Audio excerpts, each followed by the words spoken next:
All right. Hello, everybody. SandDAO podcast number 62.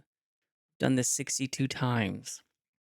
Today is part 5 of the Foundation Company mini series, and this time it's going to be all about the Star Atlas DAO.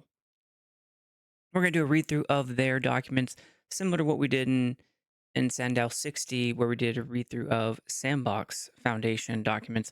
This time we're going to be doing a look into Star Atlas Foundation. Star Atlas is kind of like a game where Eve meets Elite Dangerous meets, oh shoot, what's the other one? Star Citizen.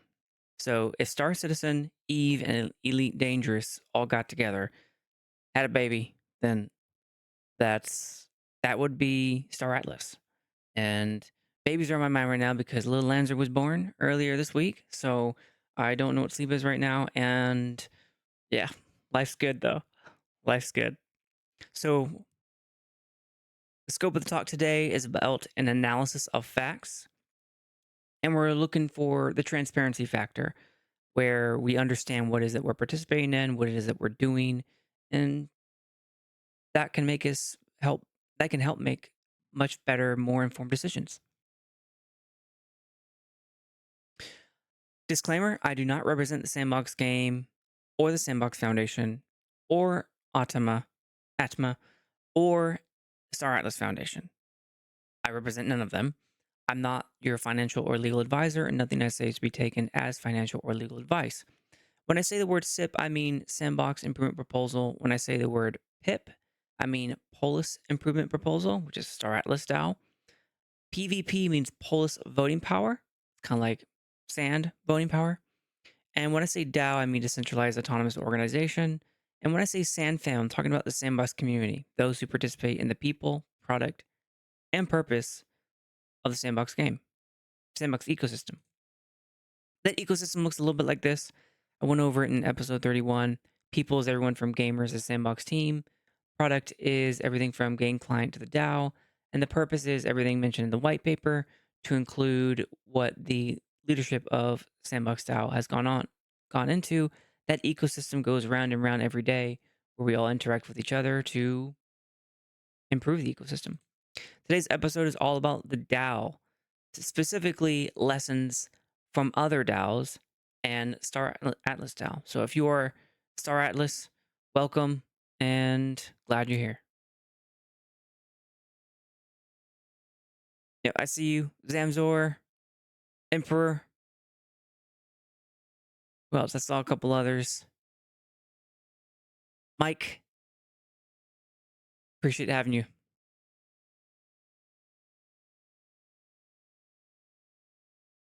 I am your host, Lanzer. I am president of MetaWorlds, and we have published 2 experiences within Sandbox. One was Floor Droppers, which made Alpha Season 4, ranked 7th of about 400, and Lava Defense, which was Game Maker Fun 2023, 2024. I think 2023. Time flies. So let's go over a little bit of a recap. Today, episode 62. We started in episode 56 with SandDAO 34, and then we progressed 57, 59, 60, 62. All those are parts of the larger whole. Today is part 5. We're going over Star Atlas and doing a comparison with ApeCoin DAO and Sandbox. And then we'll be reading through Star Atlas Foundation, Memorandum of Association, and the Articles of Association. Part 6, if I can help it, we'll have Melissa and Carolyn on from Walker's Global. That was SandDAO 59 in part 3, where they can answer the Q&As that we didn't get to. Let's go through a recap. SandDAO 34 was a look into the Sandbox DAO origin. We traced lineage of companies, people, entities, how they all interact with each other. Then fast forward to SandDAO 56, we started the mini series for foundation companies. It took me that long to research into everything I needed to do, which was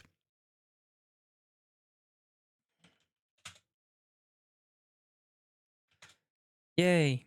Welcome, Sandbox family. SandFam just made it in the house. Thank you for the raid, Lucas and Kami. Appreciate you. We're just now going over the recap. So SANDDAO 34 was a look into the Sandbox DAO origin. SANDDAO 56 was a reading of the Cayman Island law. That one was like 3 hours, 4 hours long. It was pretty long. And then SANDDAO 57, we did a review of United States case law and how DAOs were forming. A lot of it was happening in California. Hey, what's up, Tom? Armadillo?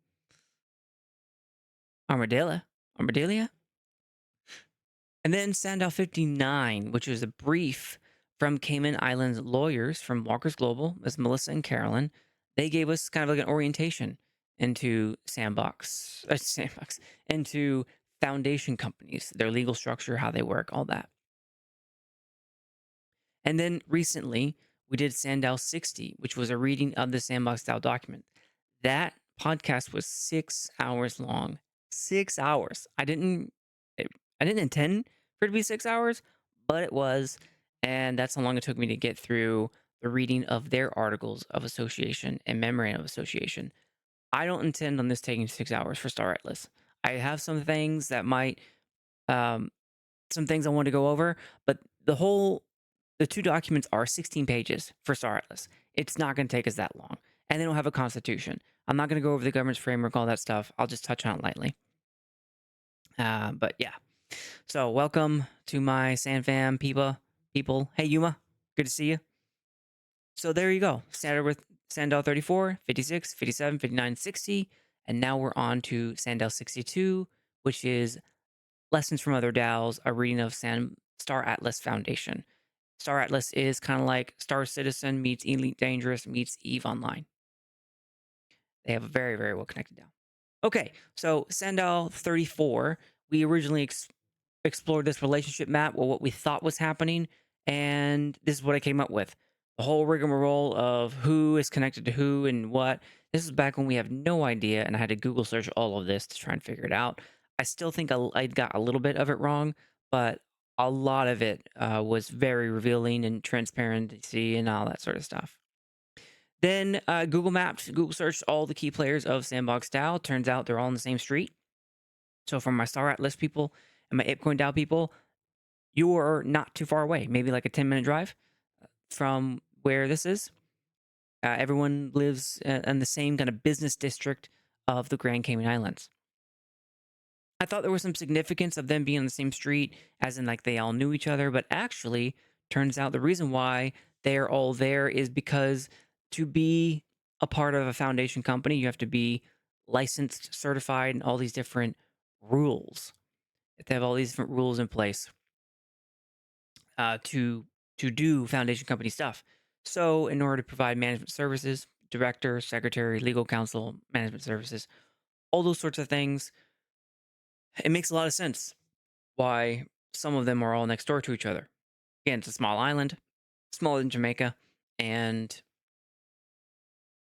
and yeah, they're pretty close together. Then we went over our law regulation stack. So this is how we interpreted the rules that we talked about in SANDDAO 56, where Companies Act, Foundation Companies Law, and the case law on top of that, Companies Management Act, Directors Registration Licensing Law, which we figured out in our talk with Melissa and Carolyn from Walker's Global that that's not applicable, and a company citation of acts parliament law, the Virtual Asset Service Provider Act, and the Securities Investment Business Law. So we talked about all of that in SANDDAO 56, trying to figure out how it all comes together. And then in part 2 is when we had Ernest, who is a practicing lawyer in the United States, talk about the evolving case law and mostly California. And then part 3 is when we had the practicing lawyers from Walker's Global from Grand Cayman Islands. Okay, all of this is to make sense of these things. And for my Star Atlas people, this is also the same for you. All of these words that we started seeing, articles of association, foundation, foundation company, limited by guarantee, memorandum of association, without any share capital, Cayman Islands. Why are we paying $50? What is a subscriber? Cayman Islands General Registry, an exempted company. All of these things started making sense once we delved into this regulation stack. It all made sense after that. So, yeah, that's what this miniseries is. Was an investigation into all of this legal mumbo jumbo to figure out what's going on, who's doing what. You know, that old Three Stooges skit, like who's on first. I think it's Three Stooges, but who's on first? Then I tried my hand at creating a flowchart of how foundation companies are created. This was my best guess. And then after talking with lawyers and seeing everything up until this point with our miniseries, this is about where I landed. So I updated as per part 3, where when a DAO wants to become a foundation company, they start selecting service providers. Those service providers then create the memorandum of association and articles of association, and then that creates the foundation, which acts as a DAO wrapper. Not like M&M wrapper, like a candy wrapper wraps the DAO. Then SANDDAO 57, we talked about. Oh, excuse me, that was SANDDAO 56. It's when we talked about the flowcharts and we went through all of the language of foundation company law and Companies Act. And then SANDDAO 57, we talked with Ernest, a practicing lawyer in United States, about Oki DAO, BZX DAO, Lido DAO. And then also we went into DAO companies within the United States and compared them. So over in how Utah has a for-profit approach to DAOs called a limited liability decentralized autonomous organization, otherwise known as LLDs. Wyoming takes an unincorporated nonprofit approach, and they call that a DUNA. Vermont takes a expanded LLC approach called a BBLLC, blockchain-based limited liability. And Tennessee just added DAOs to their list of LLCs. All right, then we went into some key opinion frameworks, such as SEC's investigative report from July 2017, some framework for investment contracts from April 2019, different stuff like that, and different laws that applied to DAOs and how they're being used in the court system, such as the long arm statute, conducts and effects tests, Dodd-Frank Act. One of those articles led us to episode 59, which was part 3 of our Foundation Company miniseries, where we talk with Melissa and Carolyn about foundation companies, and we listen to them tell us, as if we were a new client, what is a foundation company? Went through things like why would a DAO form and Cayman Island Foundation Company? Timeline of events, how we went from, this was super interesting, I didn't know this, how we went from after incorporation, you go from a director-led, meaning the director owns and I can do whatever they want, and then transition to a token holder led. And then what documents are required to form foundation company. We went over many, many different things. And then, yeah, I highly recommend. That is some wonderful knowledge they imparted. And I hope to get them back on again in the future. Then we got to SANDDAO 60. Oh, Lord. SANDDAO 60 was supposed to be 1.5 hours, 2 hours long. Ended up being 6 hours long. 6 hours long. We did a read through of the Memorandum of Association, taking into account everything we learned in the previous parts and the reading of the Cayman Islands law. We read through Articles of Association, and then we read through the bylaws, not to be confused with the Constitution. Even though it says it right here in the Constitution, we know that the Constitution means Articles of Association plus the Memorandum of Association, not bylaws. The Foundation Company Law and the Companies Act is very specific about that. The Constitution is not bylaws. So I think that's just, Sandbox DAO calling it the Constitution and not realizing the conflict. But no harm, no foul. Okay? Then we read through the Memorandum of Association. We found things like there were some questions, some big questions left over, like does the Virtual Asset Service Provider Act apply to the Sandbox DAO? Does the Securities Investment Business Act apply? Who are the beneficiaries? I need to know that. Is SandFam a beneficiary? I can't tell. And who is the founder? What is that founder role? We read through the Article Association, and some questions I had is the IPNA, which is the signatory on our articles, is it Michael Robinson? Is he's also the director, from what I understand? There's some confusion there on that front. And did the initial subscriber become the founder or director? Some of these things I'll be looking at in Star Atlas DAO's documents to see if they're the same question that comes from this. All right. And is the special counsel or advisory board considered members? Don't know. Can't tell if they're members or beneficiaries.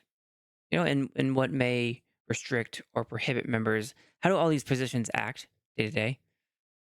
In the previous episode in SANDDAO 59, I called this my rectangle of confusion. It's my rectangle of confusion. Yuma said, Yuma. Oh, Yuma. No, that's totally true. Yuma said SANDDAO 60 was like an entire RPG. No, you're so right. You are so right. Oh, where are you, Yuma? And pop open. There we go. So appreciate that, Yuma. I take that as a compliment. Yeah, so all of my Star Atlas people, say hello to my Sandbox DAO people. You are cross DAOing right now. Star Atlas is, as I mentioned, like Star Citizen meets EVE Online meets Elite Dangerous. And Sandbox is like Minecraft meets, I don't know, The Sims or Civilization. So you're both metaverses, you're both games, and I play both of you. You're both a lot of fun. Hey, Bert, good to see you. Tom Voxel, Yuma, Armadilla, Tom, Zamsor, Emperor, saying hello to everybody in the chat. All right, back to what we were just talking about. So that was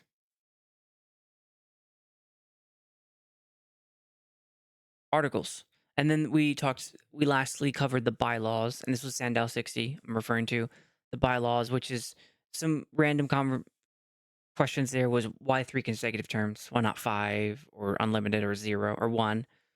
And why is the advisory board able to be removed by the special counsel, but not other advisory board members? That part was confusing. The special counsel can remove itself, but the advisory board cannot remove itself. Not sure. Advisory boards are not compensated, whereas special counsel members are. So there's kind of a big question mark there. And then last but not least, we did an entity search where we searched Sandbox Foundation within the Grand Cayman Islands Registry, looked at some things that prove that the stamp was valid, and we looked at some the statuses of different people and players within the Sandbox DAO. We'll be doing the same for Star Atlas today, and also for my ApeCoin DAO people. You are also in here. You could be found just the same way. All that led to a TLDR. What is a foundation company? It's both the name of the Sandbox DAO and Star Atlas DAO, and it's a type of company. What does exempted mean? It means it's a company that does business outside the Grand Cayman Islands. Limited by guarantee, it means that members of the foundation can only lose what they put into the company. Usually that's money or assets. Without any share capital means that there are no units of ownership. So there's no stakeholders, or excuse me, no shareholders. So that kind of profit incentive isn't quite there. Articles and Memorandum of Association. Memo creates the foundation company. Articles describe how it will be operated. Bylaws establish internal business rules. Lots of businesses done in the Cayman Islands. There are over 120,000 active companies in the Grand Cayman Islands, and 1,000 companies registered in 1 month alone. For the foundation roles are very flexible. So the subscriber creates the foundation company. The director will lead the foundation company. Secretary is licensed to document, record, and certify things within the foundation company. And members, founders, officers, supervisors, managers all conduct daily activities within the foundation company. And everything is governed by the Grand Cayman Island law, which you can find by Google searching it, but also by going to the Cayman Islands.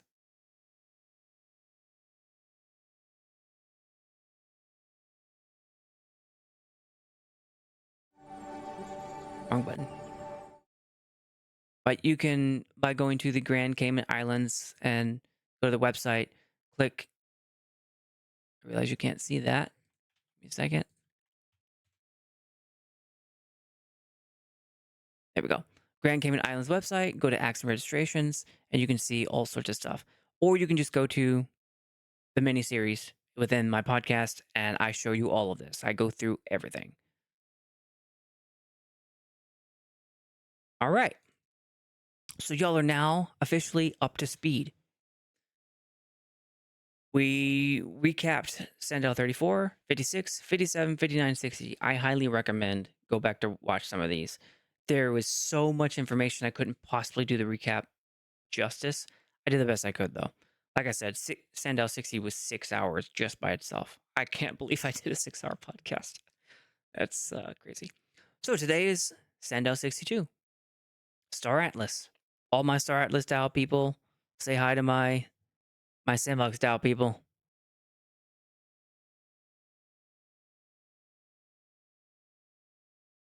Hey, Blue Tulip, good to see you. Star Atlas DAO. Here we go. First, we're going to do a comparison. I'm involved in ApeCoin DAO, Sandbox DAO, and now Star Atlas DAO. And I want to do a comparison just to kind of show a little bit of difference here. So the ApeCoin DAO began March 2022. AIP-1 approved the creation of ApeCoin DAO. AIP-2 approved the voting process for ApeCoin DAO. And AIP-3 approved the initial budget for the ApeCoin DAO. Whereas in the Sandbox DAO, it came into being 2 years later in May of 2024. SIP-1 approves the creation of the Sandbox DAO. SIP-2 approves the acceptance of the Sandbox DAO Foundation. And SIP-3 approves the initial budget for Sandbox DAO. I think I finally figured out why there are SIPs to create Sandbox DAOs. It has to do with the wrapper. And we'll go over that later on. Star Atlas DAO. I actually didn't realize that Star Atlas DAO didn't come into being until 2 months later after Sandbox DAO. For some reason, I thought Star Atlas DAO had been around a lot longer. But it came into being July 2024, so it is even newer than Sandbox DAO. PIP1 approves the creation of Star Atlas DAO. That was in July 2024. PIP2 approves the acceptance of Star Atlas Foundation in the Grand Cayman Islands. PIP3 approves the creation of the Star Atlas Council. And PIP4 reserved 20% of the budget for grants by the community members called the Star Atlas Ecosystem Fund. I had a big question about PIP4 as to why you even needed PIP4 when you could just submit a PIP to do what you want to do. That's what all the other DAOs do. But what I understood is that PIP4 kind of created like for my ApeCoin DAO people, like a mini banana bill, or for my Sandbox people, a mini sand chest, where you created like an expedited process within the larger process. Or I'm sorry, for Sandbox, it's the new one we're voting on now, the SGDP, the Sandbox DAO Grants Program.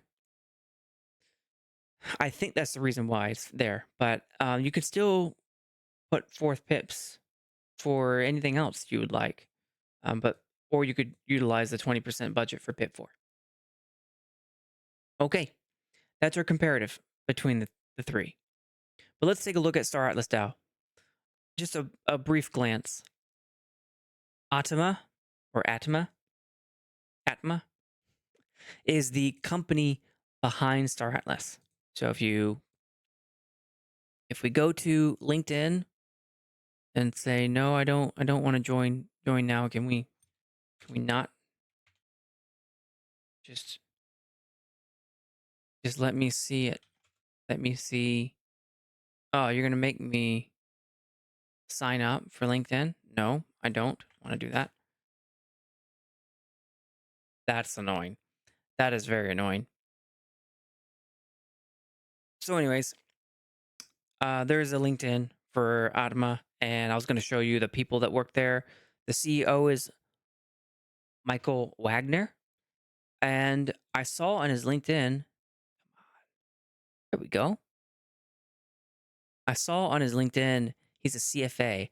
I think that means certified financial accountant.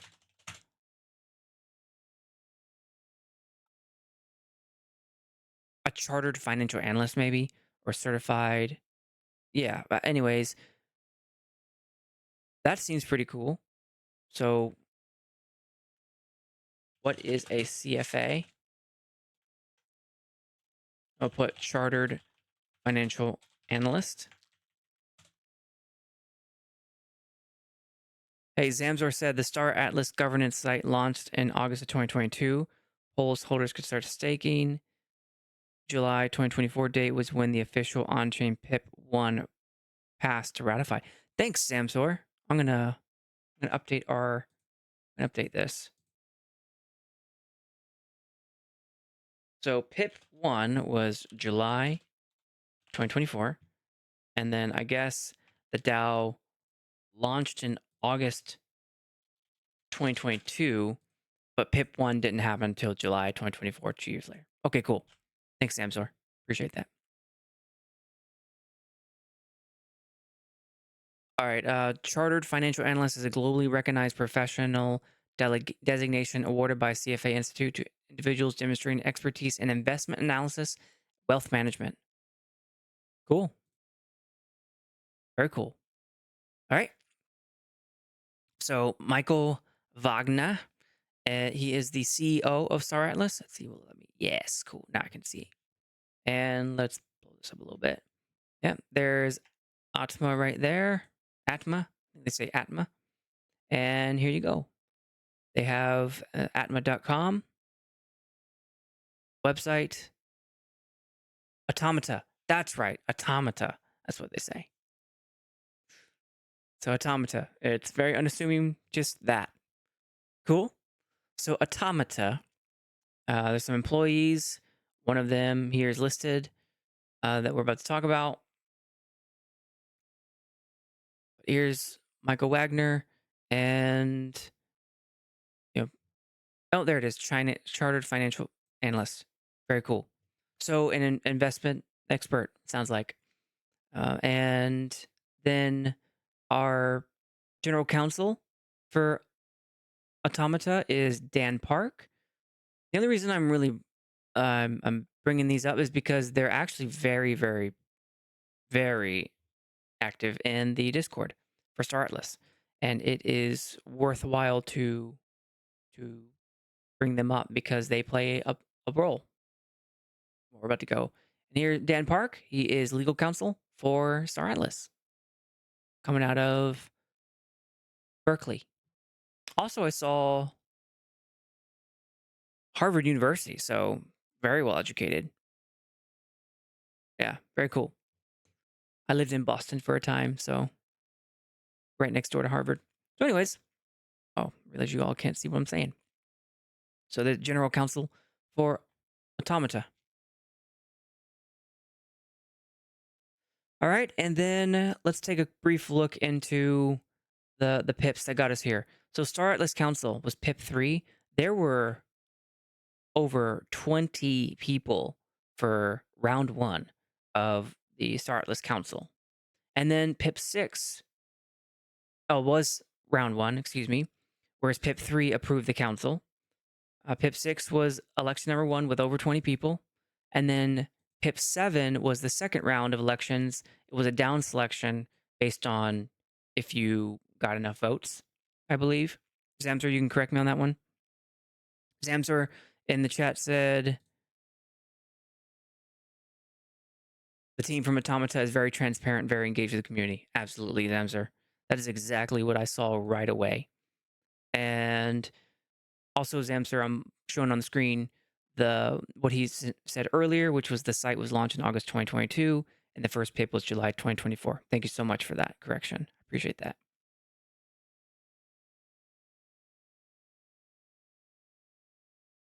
Yeah, Emperor. Emperor said, probably transparent for their own good. This being around so many degens, absolutely. So that was Pip 7, and the five who won it were JP, Funcracker, King Brian, Bodhi, and Drum Carlos.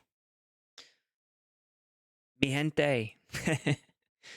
And then Pip 9 adjusted the single transferable vote. I still don't fully understand it, but from what I gather is that if each voter gets a quota that they have to meet in order to be considered a winner, and if you get more than that, then that extra goes down to the next person, and so it kind of stops wasted votes, is what I understand. So that was just happened, like maybe a month ago, and then a few weeks ago, Pip 10 came out, which was the second council elections for. Oh, excuse me. This is a second term and beyond. So Pip 10 was all about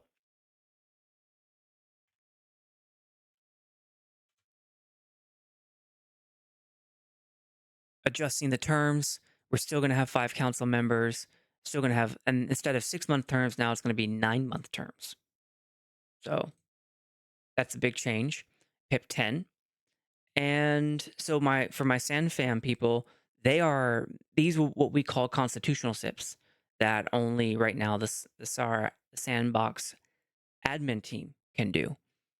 So over in Star Atlas, they are governing, they're kind of like their own admin team. And the Star Atlas Council kind of functions as a pseudo admin team from Sandbox DAO equivalent. And then Pip 11 came about, which is brand new. It ends 2nd March. It's currently going voting, and it's for the second council to be elected. And full disclosure is I am running. I am running as one of those council members. So yesterday I was like rank 5, and then I'm at rank 3. Then I was rank 1. I'm rank 2, and then I'm rank 5 again. I'm all over the place. I'm still trying to figure out what's happening there, but I've been in the top 5 thus far. So Anyways, I'm running. Full disclosure. All right, let's keep going. Let's go into the actual Star Atlas DAO website itself over here. Okay. So I wanted to show you, we're not going to spend too much time on these because so much of what we're going to be doing is not this in the foundation. But here's the Star Atlas DAO govern.staratlas.com website. Really, really cool. I love how integrated it is. Similar to how in the Sandbox DAO,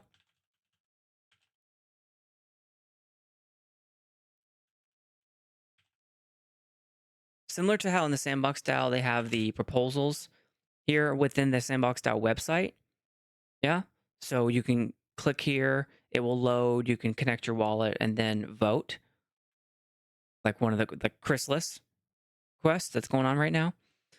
Star Atlas is doing something similar, but they took it a step further and integrated a staking, what they call the Polis Locker, which is their governance token, which is basically sand and land if you're Sandbox. Polis is kind of like that combined. And then Atlas, which is kind of like their in-game currency. So they have a locker where you can stake and earn rewards. At the top here, you've got the proposals all the way down to the first one that we'll be going over, which was the Star Atlas DAO. That was these here, or these right here that we're talking about. And then they have a nice treasury dashboard, which shows just how much money right now they have, about 1.6 million. And the interesting thing about Star Atlas DAO that I've come across, different than ApeCoin and Sandbox, is the Star Atlas DAO is already self-sufficient. The Sandbox DAO receives endowments from the Sandbox Game company, but Star Atlas has a very, very active marketplace. They buy ships, currency, all sorts of stuff, and on Solana chain. And the transaction fees, a percentage of that goes to funding the DAO treasury. So they already have revenue. Like, this is where Sandbox wants to go. right? So just this past month, it looks like they earned $89,000 in marketplace fees. And something about gang activity, they earned about $500,000. That much I don't know. I still need to figure that part out. But no, wait, here we go. You can see for January 2025, January's revenue was 119,000. 102,000 was from in-game activity, and about 20,000 was from marketplace fees. So they are already, the players themselves are fueling the economy of Star Atlas. Whereas in my, that doesn't work. Let's make it unrestricted so you can see what I see.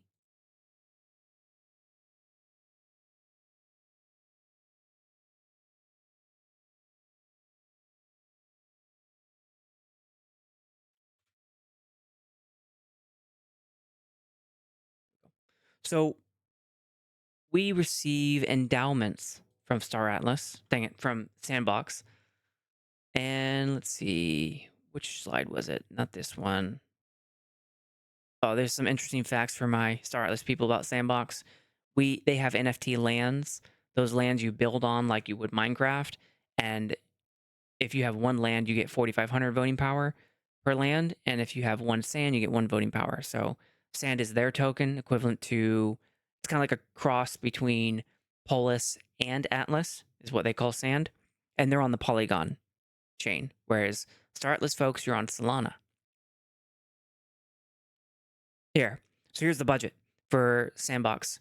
They get 15.5 million about a year, which is roughly $4 million from the Sandbox Game Company, and they receive 25.5 million in May of 2024, and that's what they've been lasting off of until they get another 15 million sand in the next month or two.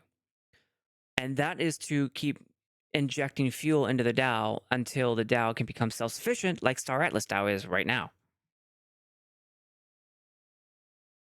And Zamzor said exactly what I'm about to get into, which is here at the top.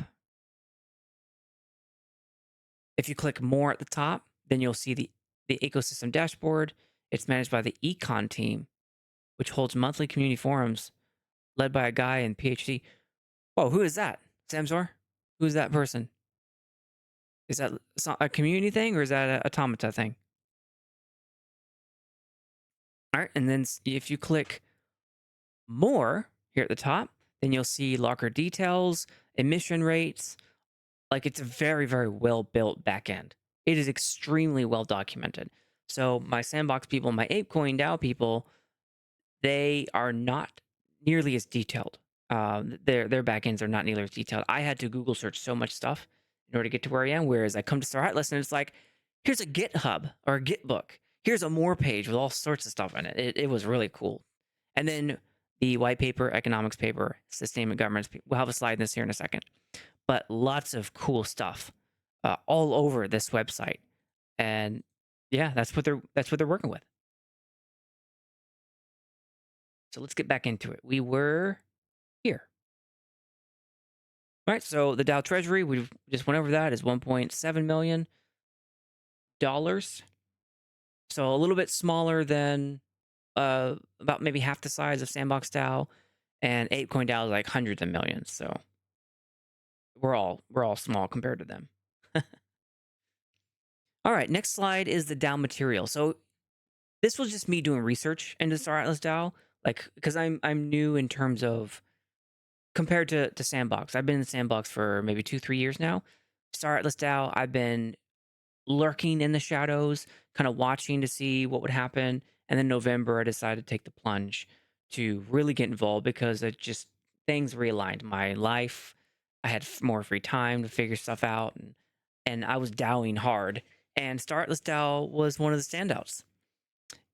So what first began as kind of like an investigation into the lessons learned, then became a, hey, this is a game I want to play. And now I'm running for council. All right, so DAO Treasury. All right, then let's get into the DAO material. So when you're trying to figure out what to learn about Star Atlas, Hey, Pepe. Pepe from SandRush. He's a very well-known sandbox person, and is currently creating a very, very useful tool for sandbox people to make make building in sandbox very, very easy. So, hey.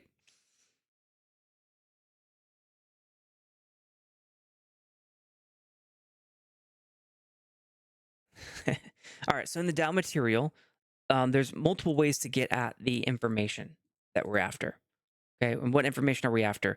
We're trying to figure out about the foundation. So how do I find out about the foundation? I started reading through their white paper, their sustainment governance framework, economics paper, and you can find that by going to the Star Atlas website. Yeah, as soon as it loads here in a second. Come on. Okay, so in the Star Atlas website, if you go down to click, I mean, you'll see it. It's down here too, but here's the press kit, and the press kit has the papers, right? So I have a little screenshot of what that looks like. And then, as you just saw, if you click the More page on the governance website, so launch the Governance Act, and here at the top right, hit More. If you scroll down, you'll see the white paper, economics paper, and the sustainment governance. These things have a load of excellent information in them. You want to read that if you want to be in Star Atlas. It is extremely helpful to figure out what's going on here. So for the white paper, I'm not going to read everything. We're here for the foundation documents. The white paper is 42 pages. Okay, it's fair. It's a good one. It gets into blockchain mechanics. Well, I can't see what I see. There we go. All right, so here's the Star Atlas white paper, and it gets into blockchain mechanics, core game mechanics, purpose of the paper. What is Star Atlas? It's a hybrid space game. Then they get into some lore, asset sales, the phased approach. Do they have gameplay pillars and security zones and different things you can do? And then economics. I was very interested in this. I read a lot about this. Atlas is their in-game currency. Pulse is their governance token, both of which are on Solana. And deflationary things, token burns. The value matrix was cool. I want to show that to you all real fast here. I really enjoyed looking at the value matrix. Let's take a look at that. Oh, come on. I just saw it. I have to go down later. So that's 6.2, 6.12. Then market research. How are they positioning against everyone else? The different tools they have. Post live growth, conclusion, and reference. So that value metrics was on page 20. All right, take a look at this. Where is it? Economics. Come on. We're almost there. Keep going. Oh, that's cool. Competitors kind of got like a self-evaluation tool. So if you ever want to know what how do they think they compare to Stellaris, Starbound, Star Conflict, Eve, Infinity Battlescape, Star Citizen, all these, that's a pretty cool table. It is made by them, so maybe a little bit of bias. All right, let's go. Where did it go? Where's the value matrix?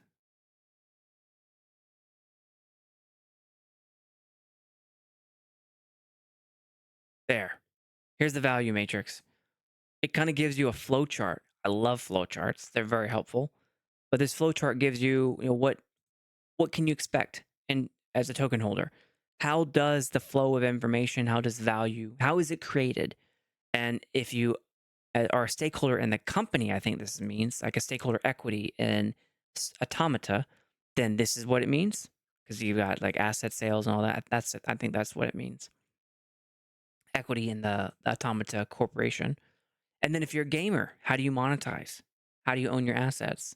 What does all that entertainment gameplay loop look like? This is very, very cool. This tells me that the team knows what they're up to. I mean, this white paper alone is 42 pages, but like this is cool. This is very, very cool.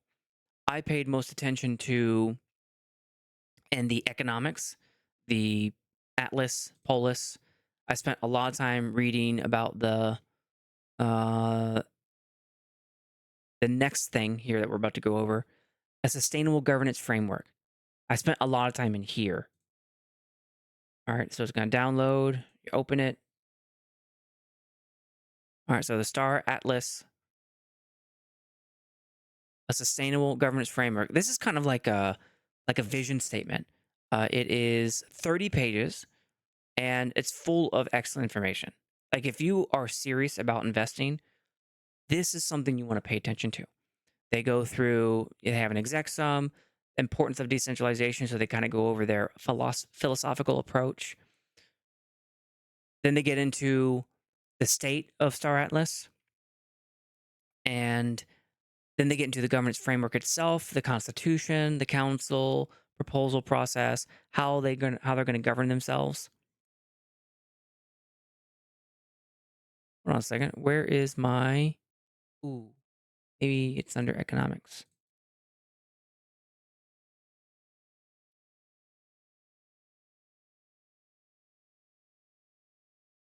Yes, it is. It was in economics. Okay.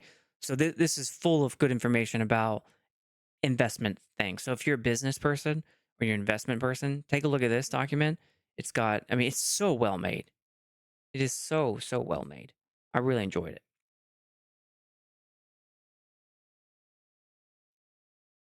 And it's not like it's full of fluff either. I don't know if they use ChatGPT to write this. I don't think so. It is pretty precise and to the point. It was worth the read for me, at least. A lot of cool stuff about DAO language that I would use elsewhere as well. All right. And then the last thing was the economics paper. This is the one I read up and down and backwards because it had a lot of the data I needed to pull. I'm a huge data nerd. People, Star Atlas don't know that yet, but for the sandbox, I have put together a lot of data nerd stuff. Let's call it. I used to do the checkbook and the scoreboard, and have kind of like these things here. I haven't updated in a little bit, but the scoreboard is to keep track of all of the SIPs and a checkbook. I know someone in Star Atlas mentioned that just the other day, but like an accounting sheet of the categories and how much they were spending or underspending. I created that one. Just keep track of it. So the economics paper had some very interesting things. Resource management, which is all mostly in-game stuff. Tokenomics, cool. I like tokenomics, it's great. But what really got me was, where is it? It must be turned around here. Is it this one?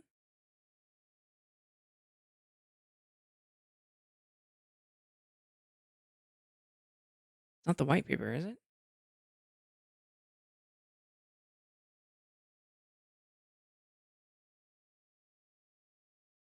Oh, there it is.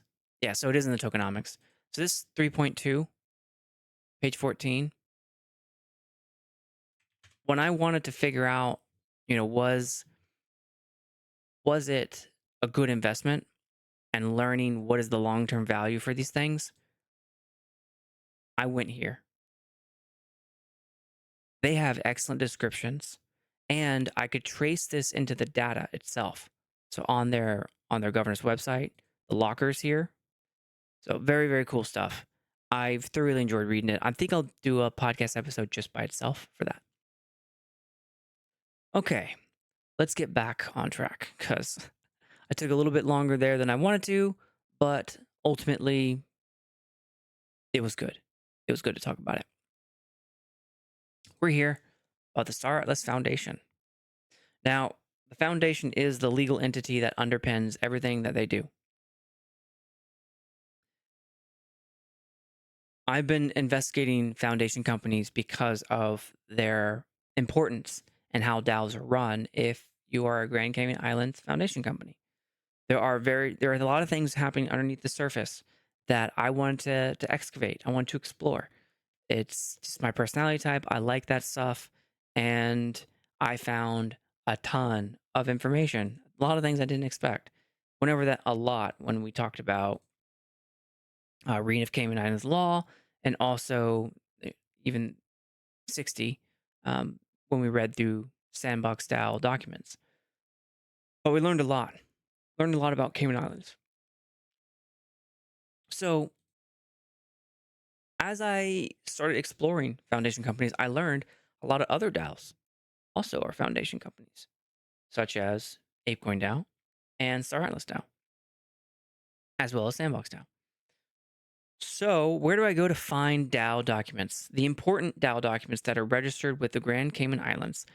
It actually wasn't in a place I thought. For all of the other things that are where all the other documents are, pretty easily to find. If you go to govern, right? If you go to govern over here, you go to more, like I showed you earlier, there's economics paper, there's a white paper. If you go to their website, Star Atlas website, then it's right there on the left. I mean, you go there. Like, you can find these documents everywhere. But where do you find the corporate documents that are required to be filed for a foundation company within the Grand Cayman Islands? As we learned, because of the acts and regulations of a foundation company, there are certain legal documents you have to file, and then there's a corporate structure, there's a director, there's officers, there's supervisors, secretaries, all sorts of stuff that you need to run a company, but for a DAO. And so where are those documents? Turns out those documents are in one of two places. And I found it here first, in their Discord. If you go to their DAO chat in Star Atlas Discord, go to one of the pinned tweets, and Dan Park, if you remember the name earlier, he's the general counsel for Star Atlas Automata. I keep saying that wrong. Automata. He posted the Memorandum of Association and the Articles of Association, which were pretty much the incorporating documents for Star Atlas Foundation. It's there in the Discord. What I didn't know is that the awesome folks of Star Atlas Council first iteration, Funcracker, Drum Carlos, JP, King Brian, Bodie, they all created a Git book. And in that Git book, they put the knowledge base of Star Atlas. And here, if you scroll down to under Foundation, scroll down the bottom, you'll see, there it is. Also there. What I learned about this document is that it's actually 2-in-1. It is combined memorandum and articles. So it's only 16 pages. So it's not gonna take that long to get through it. But in the Git book, you can also find it there. These documents are very important for any foundation company and how they're run, all of that. So we are going to start into that. Let's open it up. And here we are. We're going to read through this just like we did Sandbox. And like I said, 16 pages. It's simple compared to Sandbox DAO, which is surprising because Sandbox DAO is like an iceberg.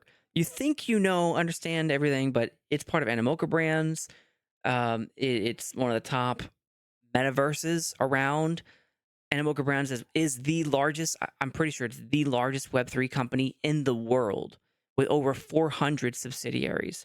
It is crazy huge, of which Sandbox is one of them. I went over all of that in SANDDAO 34 when we went over the relationship map. And we kind of traced the lineage of the Sandbox company, where it's headquartered in Malta, owned by Sandbox Gaming Limited. That's when we say Sandbox Game Company, that's what we're talking about. Whereas the Sandbox Game is just the game. And then that is owned by Bacasable Global Limited, which Bacasable in French means sandbox. Did not know that. That's owned by Animoca Brands and thus the Circle of Life. Okay? In Star Atlas, it's much more straightforward. Star Atlas is owned by Automata, which is what we showed earlier. It's here. No, not there. There. No. No, we can closer. There we go. And Automata. Oh man, not you again.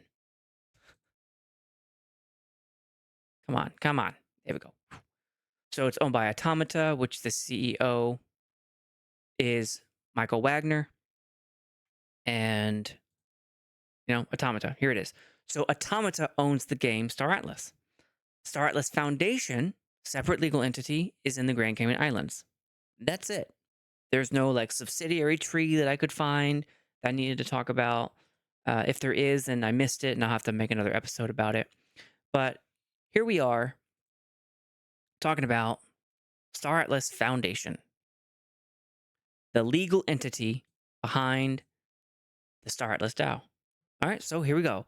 Up in the top right, we see what we normally see, the stamp, exempted foundation company, registered on September 2022. So this company has been around. This foundation company has been around for quite a long time. That's very surprising to see.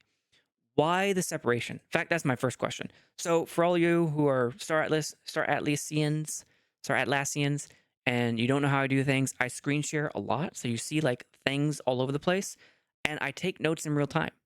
So, I already had one question, which why doesn't it have a founder? We'll get into what that means later on. Actually, I already did my TLDR.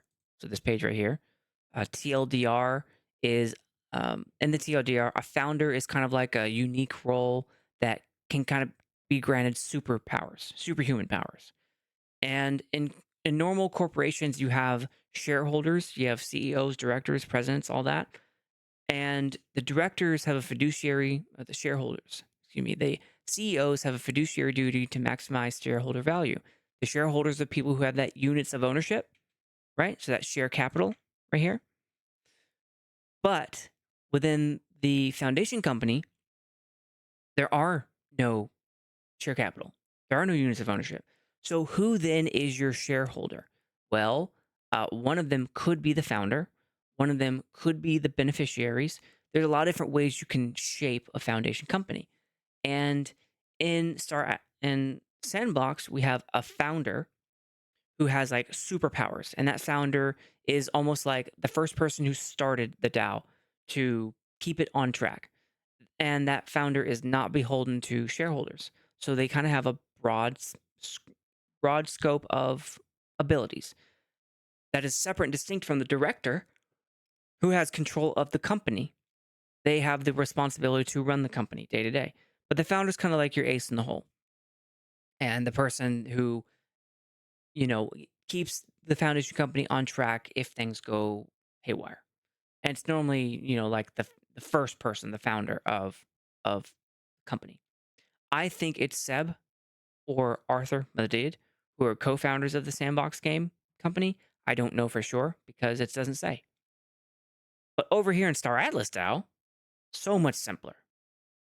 So much simpler. It's probably why your both documents are 16 pages. Whereas in Sandbox, it's many more than that. 6 hours worth. So we see the seal. And when we do the entity search later on, you'll see what that means. Let's start reading. The Companies Act, which we know is the governing body of law for the Grand Cayman Islands, and the Foundation Companies Act, also a very important body of law. The Memorandum of Association of Star Atlas Foundation. Remember in the TLDR, I'll show down here in the bottom left, or bottom center of my screen, the TLDR.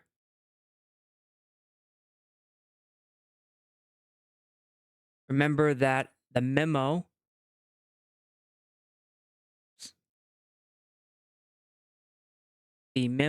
of association creates the foundation company. Okay? Whereas the articles, which is also embedded in the 16-page document, describes how it will operate, kind of like the rules. And you have optional bylaws to further establish rules. But I didn't see any bylaws for foundation, the Star Atlas Foundation. Okay, a foundation company. Okay, which we learned. What is a foundation company? It is a type of company within the Grand Cayman Islands.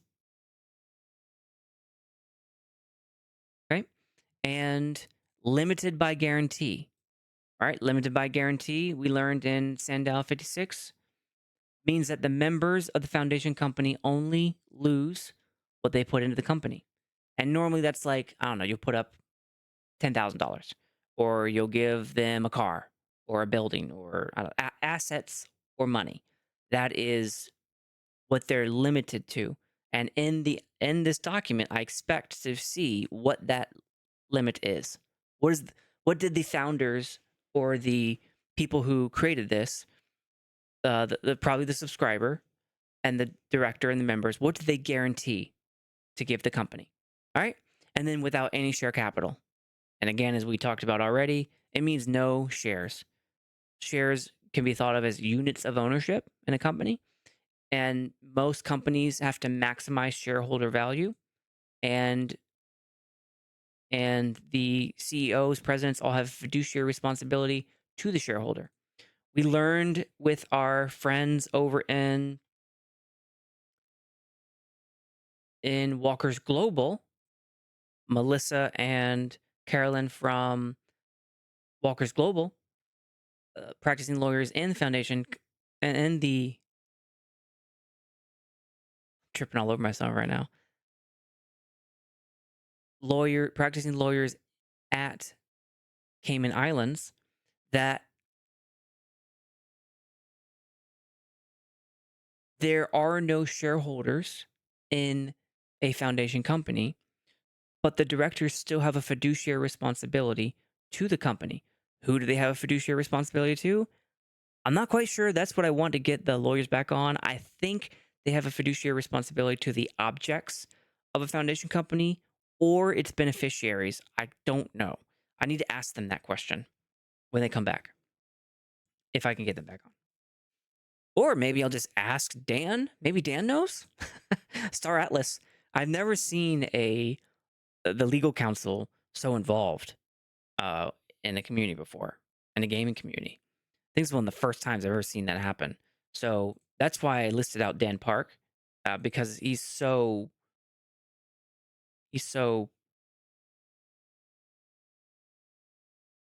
involved, transparent. It's really cool. Really cool to see. So is the CEO, Michael Wagner. So let's make that part of it. Who does the fiduciary? No, who does the director have a fiduciary to? I think that's the wrong way to word that. Who is the director a fiduciary of? There we go. Is it the objects of foundation company? Members? Beneficiaries?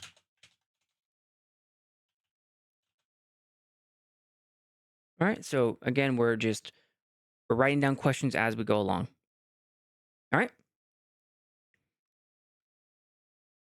So that's a question I did not think to ask until now. And why does Star Atlas not have a founder? We'll get into that. Y'all don't have a founder, Star Atlas people. Sandbox does.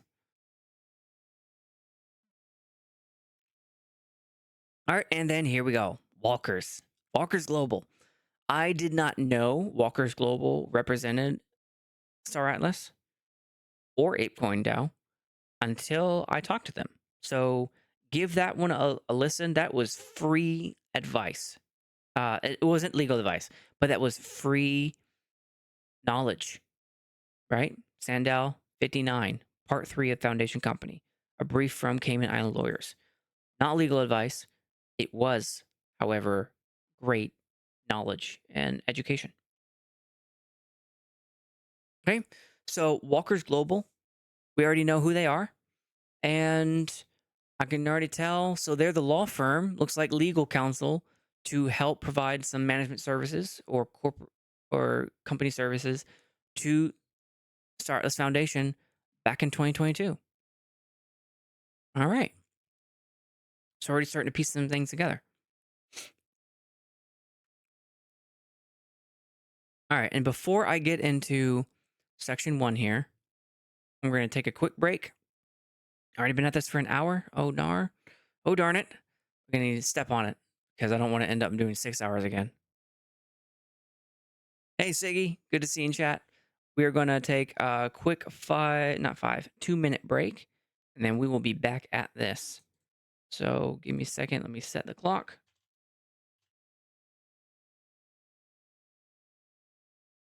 And we'll be right back. 2 minutes.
And we're back.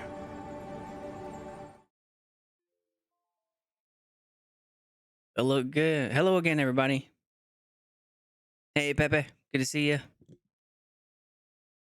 Siggy Sat, Yuma, Samsor, Emperor. Thank you all for sticking with me. Really good to see you all. All right. Where did we leave off? We just started. Oh, Lord. Okay.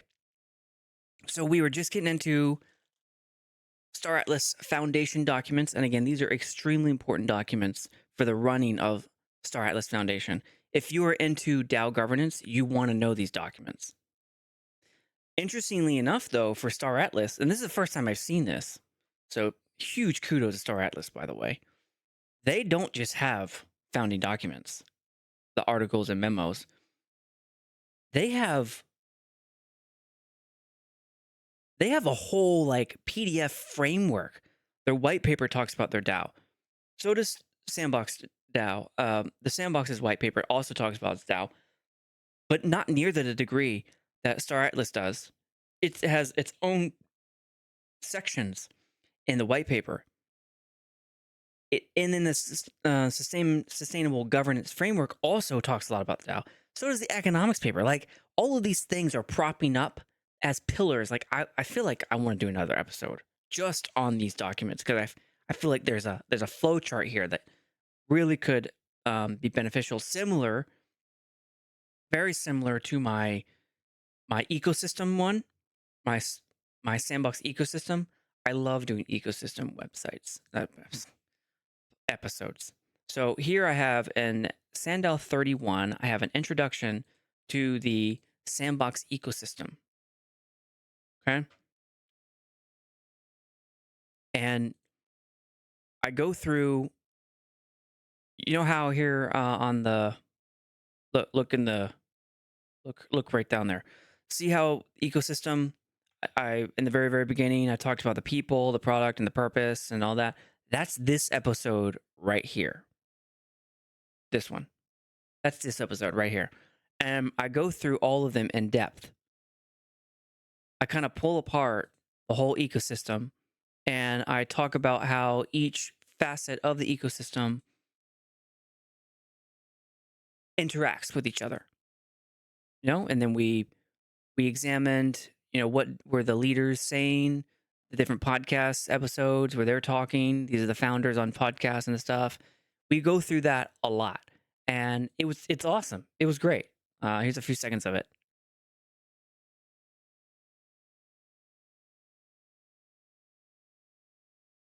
It transformed into a metaverse game with the blockchain ecosystem in 2018. All right, today, why are we here? Today we're going to be talking about what is the sandbox. Should have put a little in a summary of it. Just my perspective. So what is the sandbox? It basically revolves around three segments, three groups of things that are happening all at once, three activities. They are the product, the people, and the purpose. The So that was episode 31. Star Atlas goes much deeper than I originally thought. I may want to do a whole ecosystem on Star Atlas in the future. I love doing that stuff. It's so much fun. But we're here. Keep getting distracted. My bad. Memo of Association. Let's go back to it. So, Section 1. The name of the foundation company is Star Atlas Foundation, the foundation company. Cool? Easy enough. Section 2. The registered office of the foundation company will be situated at the offices of Walker's Corporate Limited. And then there is the address. Let's take a look at that address because I want to know where they are compared to everybody else.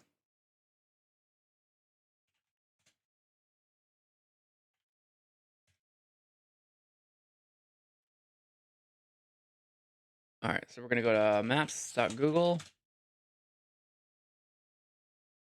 Okay, sweet. And then let's put in the address that we just saw.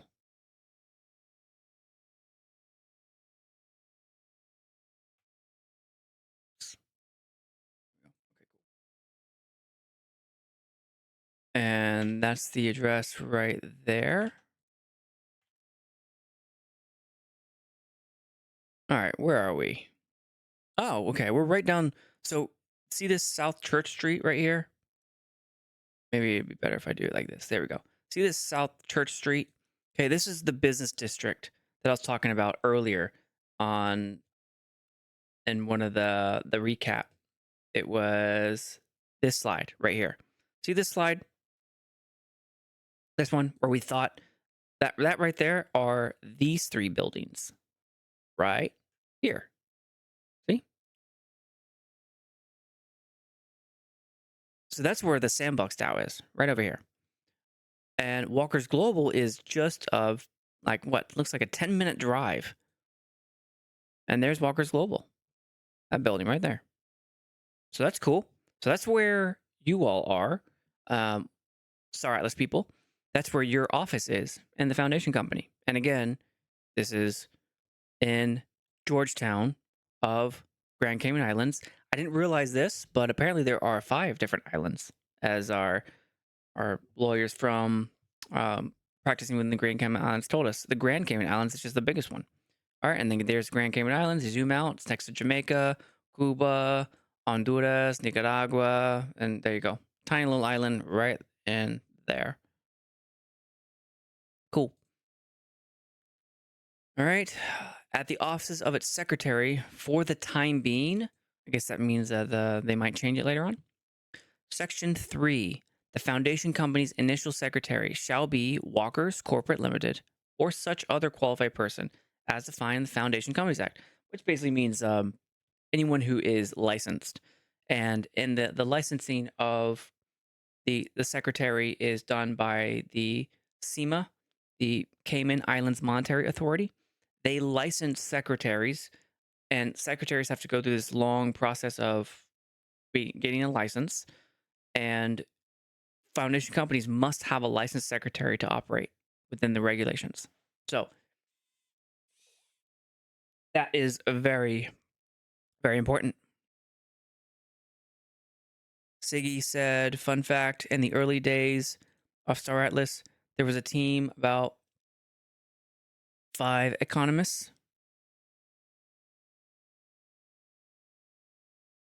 helping build the game, tokenomics, econ documents, along with Wagner. Now there's currently Chris, Above, and Gareth. Okay, cool. Thanks, Siggy. All right.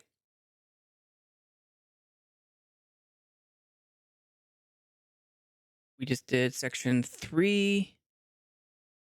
Section 4. The foundation company is a company within the meaning of the Companies Act and a foundation company within the meaning of Foundation Companies Act 2017. We went over that with our regulation stack. Here, to our recap, go to SANDDAO 56 for a deep dive into those documents. That one took 3 hours because it was hundreds of pages long, and I summarized them. So 3-hour summary of a few hundred pages worth of documents. It was very, very complex, but it took me months to figure out. So Star Atlas, is putting in their foundation companies. Star Atlas Foundation is putting in their foundation documents. These are the laws that they're recognizing. So pretty standard so far. And here we go. Section 5. The objects for which the foundation company is established are Section A. To perform services to implement, improve, and sustain aspects of the Star Atlas metaverse and ecosystem. Specifically, without limitation, the Foundation is empowered to Section I. Support and finance appropriate research and development activities and projects. Section 2.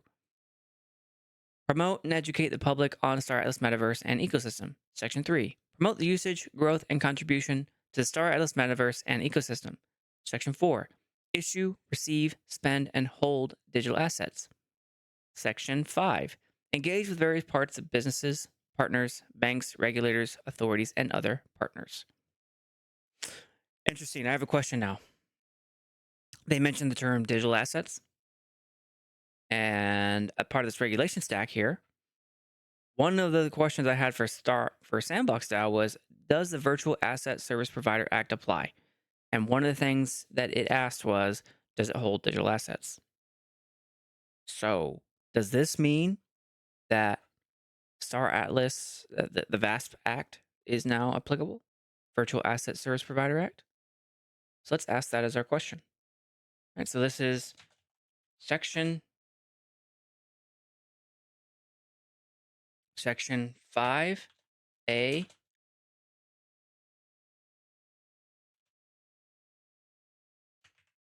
Does Star Atlas, does the VASP Act apply to Star Atlas Foundation? And we're going to reference Section 5.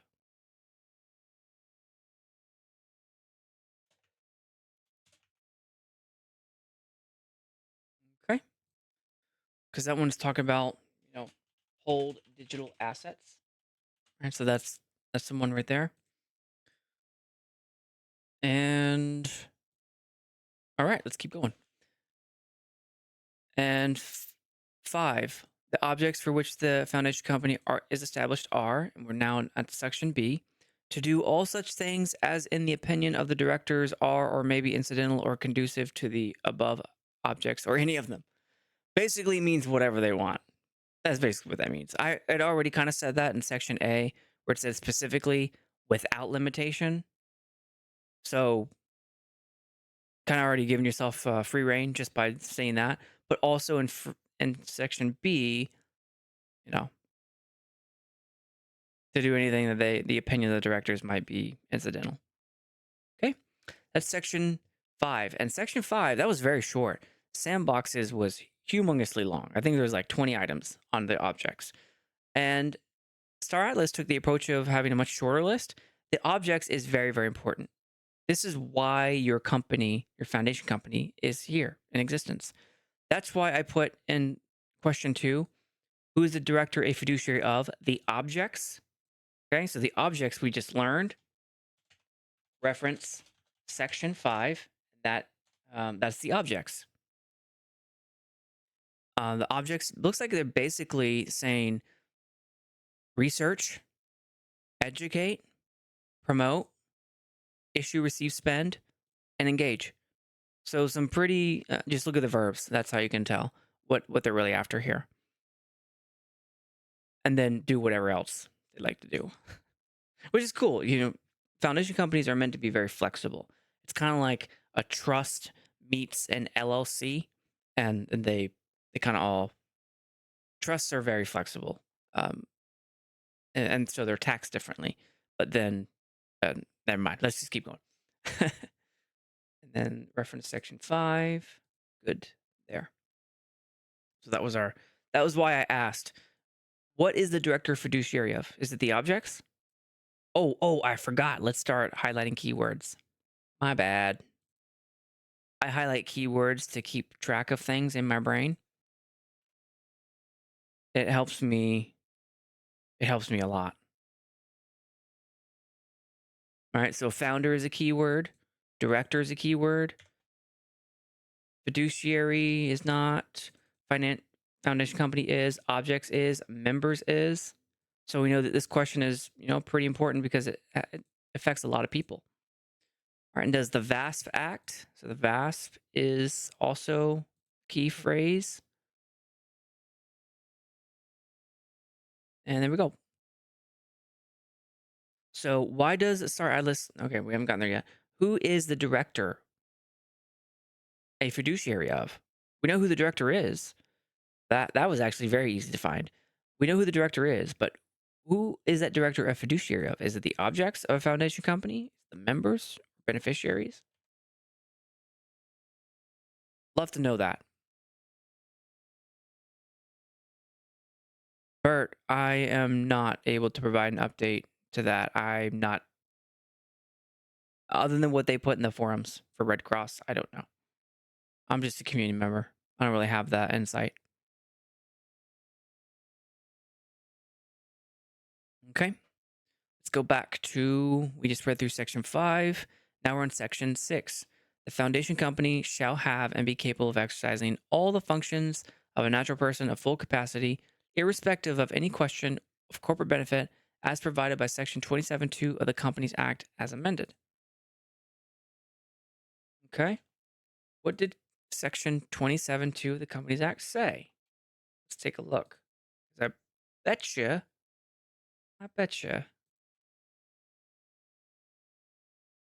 we have it listed here somewhere. How much you want to bet? I put 27.2 in here somewhere. And it was the Companies Act, right? Yeah, Companies Act. So this was 20 section, this was SANDDAO 56. So all the research that we did. So if you watched that episode, it's like 3 hours long, I think, this is what you're going to see me work through all of this. So here's page 20, but let's look for section 27. That's not what we're looking for. We're looking for this. That's Foundation Company Law. There's Companies Act. Section 190. Okay, we'll keep going. Section 8, 24, 25, 26. There it is. 27. Section 27 was consequences of incorporation, where upon filing the memo of association, the registrar shall issue a certificate, and from the date, subscribers of the memo shall be a company body authorized to act. Cool. All right, so what did that say? As provided by section 27.2. Okay, then that was the ability for a corporation to have its own separate personality. Got it. Section 7. Foundation company may not carry on a business for which a license is required under the acts of Cayman Islands unless duly licensed. I think that's referring to the fact that it's an exempted company where it has to do business outside of the Grand Cayman Islands unless it is properly licensed to do business within. The only exception to that rule is them contracting for services within the Grand Cayman Islands, like legal, right? So legal, Walker's Global is on the Grand Cayman Islands. The foundation company is allowed to do business with a company in the Grand Cayman Islands if it is to carry out the objects of that foundation company. So, hence why you have a director who is a foundation company who is in Grand Cayman Islands, and legal and a secretary. All these people are Grand Cayman Islands residents and they own their own companies. So you can do business with them. But you can't sell food or groceries. You can't operate a grocery store without being properly licensed. An exempted company will not meet that. Okay, Section 8 of the Memorandum of Association. Remember, the memorandum establishes the company. Section 8. Apart from authorized remuneration, and remuneration just means compensation, like payment, salary. Apart from authorized remuneration for services to the foundation company, no portion of the income or property of the foundation company from whatever place or source shall be paid or transferred directly or indirectly by way of dividend, bonus, or otherwise by way of distribution to Section I, members, directors, or supervisors of the foundation company, or Section 2, automata. Nice. And its shareholders, directors, officers, affiliates. Additionally, no amounts will be paid, transferred directly or indirectly, or otherwise distributed to the token holders or to Atlas token holders based on token ownership. That is a very, very good protective statement. Sandbox has something very similar to that. It's much more vague. But this is saying outright, you will not transfer assets from the foundation company to automata people, or no income or property of the foundation company shall be given as a dividend or bonus to the members, supervisors, directors of the foundation company. Basically meaning rug pulling. So you know how rug pull happens when the owner takes the money and runs, or some person within the project takes the money, takes that property, and they run away.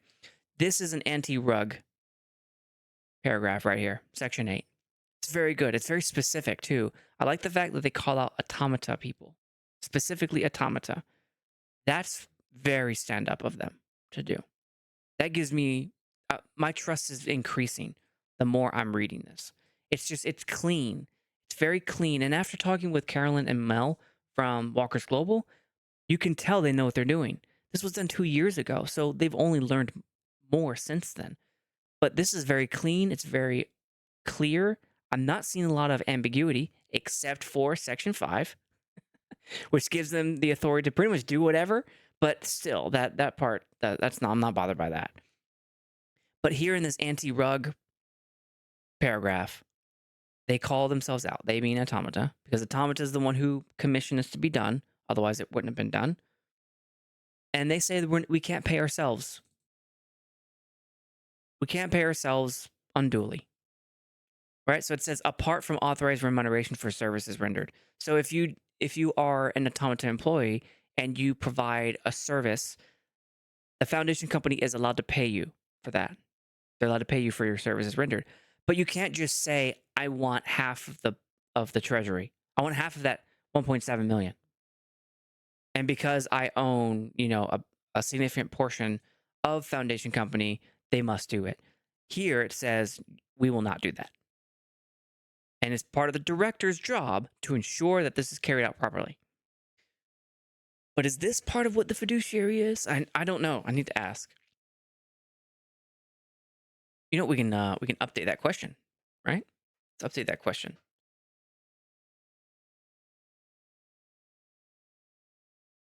Let's add the anti-rug protection of Section 8. Oops.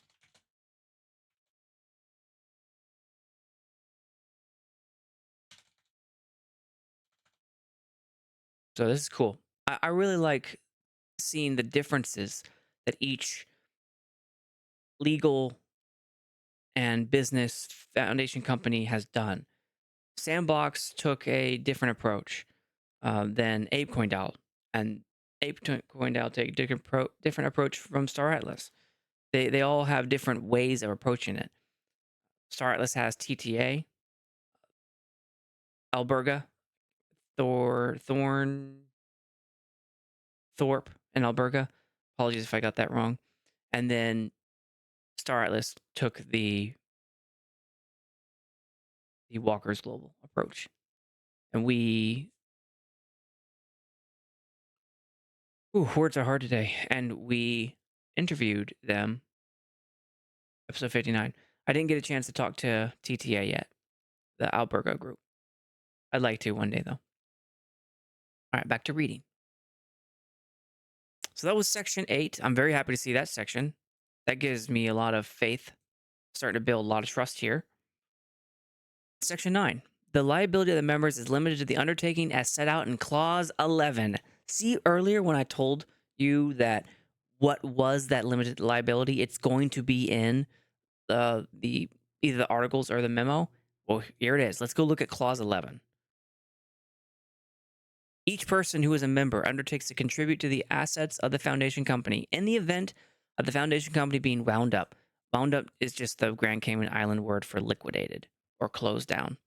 For being wound up during the time that the person is a member or within 1 year afterwards, for payments of the debts and liabilities of the foundation company contracted before the time at which the person ceases to be a member, and the cost, charges, and expenses of the winding up of the foundation company, and for the adjustments of the rights of the contributories amongst themselves, such amounts as may be required, not exceeding the sum of $1. Okay, so a lot of this is copied straight from the Companies Act and Foundation Companies Law, like that whole within 1 year afterwards. That's taken straight from the law. So cool. And then for a time in which the person ceases to be a member, all taken from the law again. The part not exceeding the sum of $1. Sandbox did the same thing, where if the foundation company is taken to court and it has to like pay all these millions of dollars, the members and directors and all of them have to pay. They're on the hook for $1. And because foundation companies are a separate legal entity, they have their own legal personality, then that means that whoever sues or goes after the foundation company can also sue, or at least when the foundation company gets liquidated, Michael Wagner or the director doesn't have to pay more than $1. So it's another protection afforded foundation companies, and that this Walker's Global determined would be important to put into effect here for the Star Atlas DAO. Okay, we skipped over Section 10. All right, so Section 9 was the liability of the members is limited to the undertaking as set out in Clause 11. Section 10 says the foundation company may cease to have members. That's also very typical. I still need to know what that means, actually. What does that practically mean for the day-to-day running? Let's ask that. What does cease to have members practically mean for the day-to-day running of a foundation company? And we're going to reference Section 10.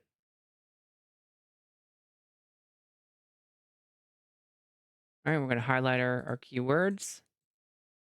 May cease to have members. So members is a keyword. So is foundation company. All right, and then reference Section 10. All right, cool. And then we did Section 11, which was the spelled out liability, $1. And then Section 12. If on the winding up or dissolution of the foundation company there remains surplus assets after the satisfaction of its debts, and liabilities, the same shall be applied or distributed under the Articles of Association of the Foundation Company, and, subject thereto, shall be transferred to such charitable objects as shall be decided by directors or directors' resolution. For the avoidance of doubt, in no event shall any distribution of assets pursuant to this clause 12 go to I, the members, directors, or supervisors of the foundation company, or 2, Automata Incorporated, and its shareholders, directors, officers, or affiliates, or 3, the token holders or Atlas token holders based on token ownership. So this is another anti-rug protection. A little bit different though. So if the foundation company has to shut down, which is what dissolution, winding up means, then they are not, even in that case, the assets of the DAO can't just be doled out to people like a closing rug pull. So same protection. This is reading almost exactly like the way Sandbox DAO has. That's a nice little note. That's not going to be a question. Section 11 and 12 read just like Sandbox Foundation docs. I'm going to look into that a little bit later, see what that's about. That might, might not be anything at all. Just, I think that's a really fascinating thing.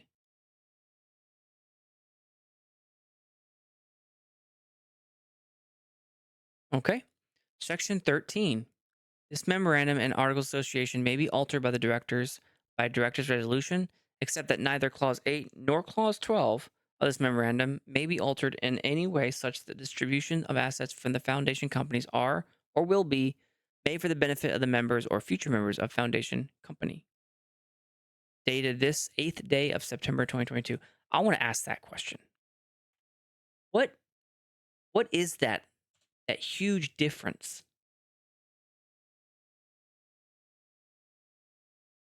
All right, so what caused, let's do this, let's do a new.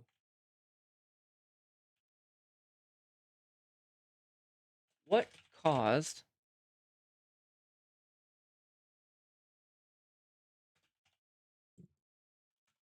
the time gap? What was the source of the time gap between Star Atlas Foundation Company Incorporation, which was 8 September 22, and PIP 1, which was July 2024? Do we have an exact date? And I see your message. I see what you're talking about in the chat, Siggy. Give me a second. I'll get to it.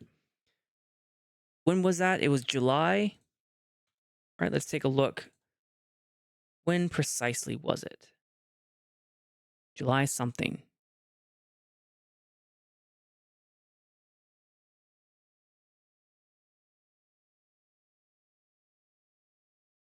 Oh. Samsor has a very interesting response. Samsor says, interesting. Kind of joking, maybe not though. Don't know. But it was July something. We can always download the record. Oh, okay.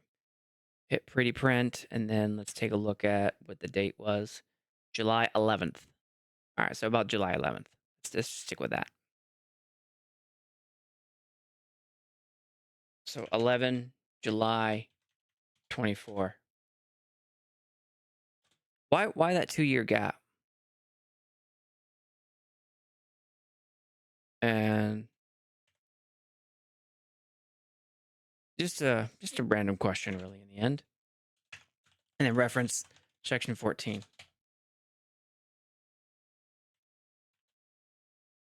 And PIP 1. And then we can link PIP 1 And then that will be donezo. Cool.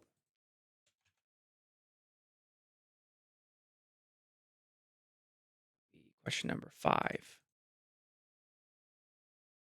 So we're already on question number 5, but I have a feeling we're pretty close to being done here. Yeah, there it is. Oh, you can't see what I'm saying. There's a signatory page right there. And name, address, and description of the subscriber. And again, the subscriber is the very first member of the corporation. All right, and there's the Walkers Global Limited. That's Walkers, signed by people. There's a secretary right there, and there's Walkers Limited, and there's the representative of them, and that is the end of the first document, Star Atlas Foundation Memorandum of Association. That created the company back in 2022. Now let's take a look at what Siggy said. Siggy said, Lanzer, here is the answer to your earlier question on DAO income flowing to the DAO treasury. Game activity income equals crafting fees, disbanding fees, etc. Marketplace fees income are small fees charged on each trade on each marketplace. And the fee starts at 6%. 4% goes to Automata, 2% to the DAO. Fees can be reduced by locking Atlas in the Atlas locker. Right. So that's what I was talking about earlier, that ecosystem thing where Star Atlas is already self-sufficient because of the trading activity and all of the marketplace activity going on in the Star Atlas. All right, so let's take a look here. I'm going to show you what I mean. It is so cool. I knew right away when I saw this that I had stumbled upon something I should have seen this coming a long time ago. Where's the marketplace? Marketplace. Oh, come on. I know you're in here. Maybe play now. There we go. So here is the Star Atlas website. Okay, got stuff on the right, but what we're looking for here is marketplace, the little icon. So they have all sorts of stuff. Crews, ships, people, ship parts. Like here's let's take a look at a big old ship. Take a look at a capital. All right, here we go. Look at this thing. This thing's selling for, this is a bomber. An Ecos bomber. Take a look at this thing. See this bomber? Look how cool that looks. So this is a ship that you can get in the game. They're still working on like the first person shooter part of it, but this is what it's going to look like. It's a bomb ship, and right now it's selling for $66,000. You can buy it from also $32,000, but let's take a look at the commander ships because the commander ships also tell you. So here is the Pierce C-11, and this is kind of like a aircraft carrier. All right, this Pierce C-11 is one of the top ships. You're getting way up there. All right, this thing is selling for 27,000 USDC right now. So when people sell stuff and resources, med kits and all sorts of things, consumables, every time they sell on the blockchain, Solana, it's what Siggy was just saying, how a percentage goes to Automata and a percentage goes to the DAO. And that is the marketplace activity part of that treasury that we saw earlier in govern. Where's govern? Govern staratlas.com. All right, we watch that. We're here and then treasury and boom, 1.7 million. Okay, and then we saw how part of it's coming from marketplace fees, but then also part of it is coming from game activity. And so every time you do stuff in the game on their website version, they have a website version, by the way, it triggers a transaction. So like when you move a fleet, so a lot of the game is on chain. It's very fascinating how that works. And because it's on chain and their smart contracts push out percentages to the DAO and everywhere else, that is like they already have a fully functioning economy right there. That is cool. That is super cool. All right. So we didn't really have a ton of questions. And that's probably because we're in part 5 now of our mini series. So we only had 5 questions. That's pretty cool. For reference, Sandbox, I got out of there with like, I think it was 60 questions, maybe. A lot of questions. A lot of questions. So far, I'm at 5. It's a good number. It's a really good number. Now, let's go ahead and move on to. Wait, Zamsor said. This will be a good time to click on the ecosystem dashboard and get live economic stacks. Go to the governance site, click more at the top, and click ecosystem dashboard. Okay, let's try that. Let's check that out. More ecosystem dashboard. That's a very unassuming hidden button right there. What does this do? What is this? Are these pivot tables? Oh, failed load to get data. Maybe I just need to refresh. Come on.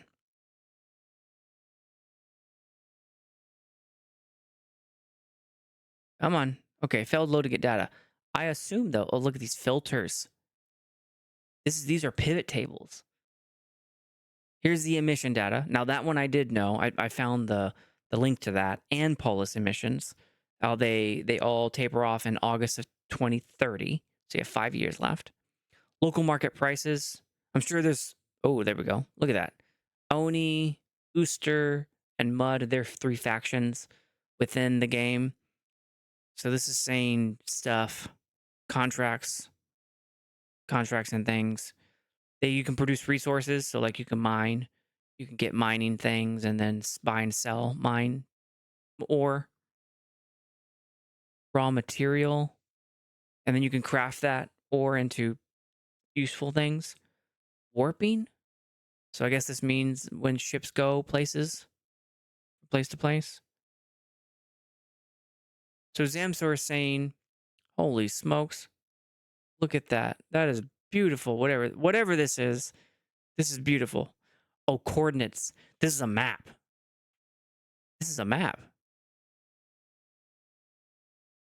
So I guess this is the map in the game, and this is where the different 3 factions all go on this map. Like all those ships you saw earlier, people are flying those ships on the browser, the UE5 version, which is the first person Elite Dangerous version. That they're still working on that. But these are people moving their ships from different star bases. Holy smokes, this is cool. And you've got consumables like fuel, ammo, toolkits, and stuff like that you got to burn to fly your ship. Then they have secondary prices. Oh, okay. So, man, this is, you can get lost in this. This is cool.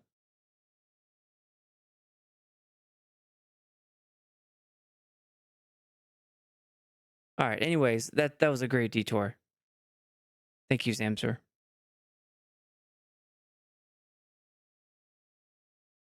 Zamsor said, "We've had days when Star Atlas has more transactions than the entire ETH chain." That's pretty cool. That's pretty cool. All right. Let's get back to our second one. So if we have 5 questions for a memo of association, that's great. Let's go to the Articles of Association and not the Constitution. Oh yeah, I'm sorry. The Constitution per Grand Cayman Island law means Articles of Association plus the Memo Association. So we just read half of the Constitution. We're going to read the second half, which is the Articles of Association. Okay, still have the same stamp. And then on the top left, they paid their dues. This is also when we read through the Cayman Islands laws, they had the fee structure there, so we knew why we were paying $50. I mean, we even knew that. That to me is cool. It's like that's closing the loop. Why is that stamp there? Why does it say Grand Cayman Islands? Why is it a stamp duty? You know, what does all this mean? That all has meaning. And that's what we discovered earlier when we were going through all of that with our SANDDAO 56, when we were reading through all of the laws, and all of these words started having a lot more meaning to them. Cool stuff. It's so cool. All right. The Companies Act, as amended. The Foundation Companies Act, 2017. Articles of Association of Star Atlas Foundation. A foundation company limited by guarantee without share capital. Don't need to go over that again. We went over that for memo. Okay, Walkers again. And I actually don't know what this is. That might mean something, but I've never really seen what exactly. I've never seen that before. There's the authorization code down there. We'll end with the entity search, and you'll see what to do with that.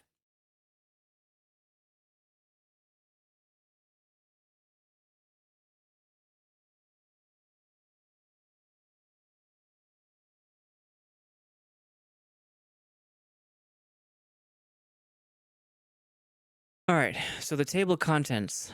Wow, okay, I've never seen a table of contents for the Articles of Association before.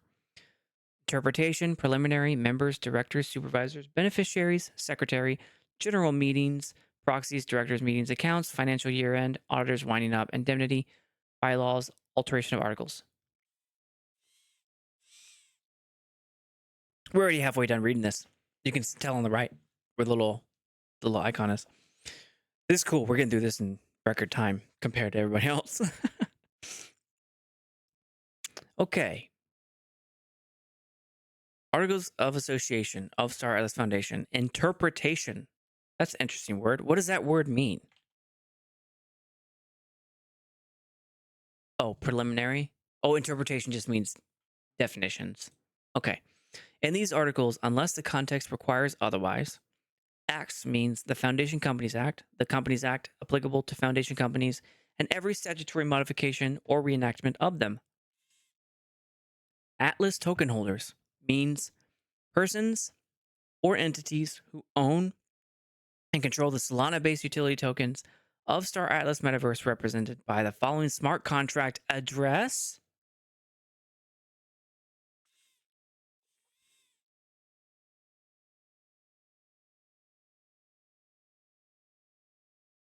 That's cool. I don't think I've ever seen a foundation document list a smart contract before. That's the first time I've seen that. That's rocking and rolling. Companies Act means the Companies Act as amended of the Cayman Islands. Foundations Companies Act means the Foundation Companies Act as amended of the Grand Cayman Islands. And one more time, if you want to see a read through of that, of both of those two together, go look at episode 56, SANDDAO 56. We read through this regulation stack and what it means to a foundation company. So earlier when we talked about here, so 56, reading the Grand Cayman Island law, and we discussed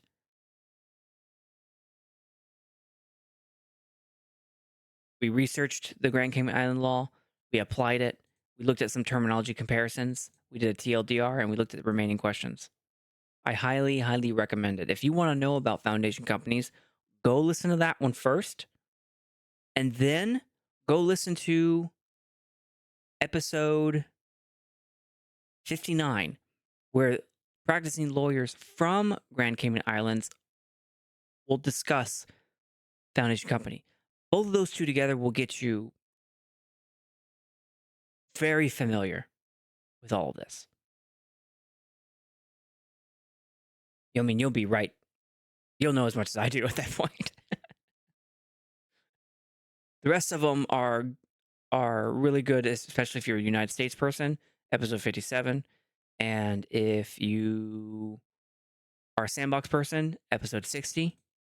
If you are a Star Atlas person, this is the one for you, episode 62. All right. Let's go back to our definitions, also called the interpretation, section 1. Ordinary resolution means a resolution passed at a general meeting of the foundation company by a simple majority of votes cast or by a written resolution in writing under Article 54. Is that an article here? What is Article 54? Oh, okay. All right, we'll get to that. Polis tokens means the Solana-based governance token of the Star Atlas metaverse represented by the following smart contract address. And there is the address. You can tell that this is block justified by the I'm nerding out right now by the spaces right there. See how it all looks very like block lined out? That means it was block justified. So count on the lawyers to block justify. All right, next, special resolution means a resolution passed at a general meeting of the foundation company by not less than a 2/3 majority of votes cast or by resolution writing under Article 5454. There are 5,000 articles. I think maybe they just mean 54. Yeah. Okay. There are not 5,000 articles in this. That's good. All right. Token holders means person or entities who own and control Polis tokens from time to time as evidenced by the Solana blockchain that have been locked or staked in a manner that accords such persons or entities voting rights in the Star Atlas metaverse in accordance with the bylaws, if any, or such procedures as designated by directors. Okay. Written and in writing includes all modes of representing or reproducing words in visible form. Okay. Section 2. Except as provided above, words and expressions defined or used in the acts have the same meaning in these articles. Cool. Now we move on to preliminary. Section 3. The business of the foundation company may be commenced immediately upon registration pursuant to the acts. Section 4. The foundation company may ratify any contract or other transaction entered into its name or on its behalf prior to registration. Section 5. The preliminary expenses of incorporating the foundation company shall be paid foundation company, including any expenses concerning any contract or transaction ratified under Article 4. Okay. Yeah, so far it's saying normal stuff. You can pay for things, you can start doing things, all that. Next up, members. There we go. The subscribers to the Memorandum of Association are the first members of the foundation company. Oh, okay. Yeah. So I think I said it earlier. The subscriber, which was the person who signed, by the way. So it would have been I'm pretty sure it's this person. A signatory of Walker's Global. I think they're the subscriber. Yeah, there it is. Name and address and description of the subscriber. So that right there is your first member. That person has dictator power immediately upon signing this and it getting stamped. But as we learned with our Walker's Global people, our friends over Mel and Carolyn, that's the director-led portion. And then you move over to the token holder-led portion where the subscriber will give up their power and then start the DAO by giving power to different people. That was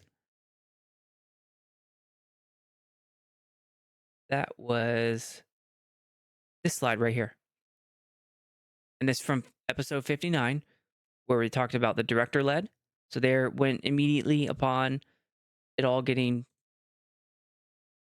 they're not the director yet, so they choose a director.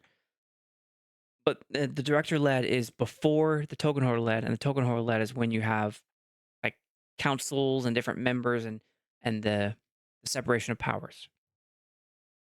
But in the beginning, right when you sign this thing, the first person to be a member is that subscriber. Okay? Section 7. Subject to these articles, the directors may direct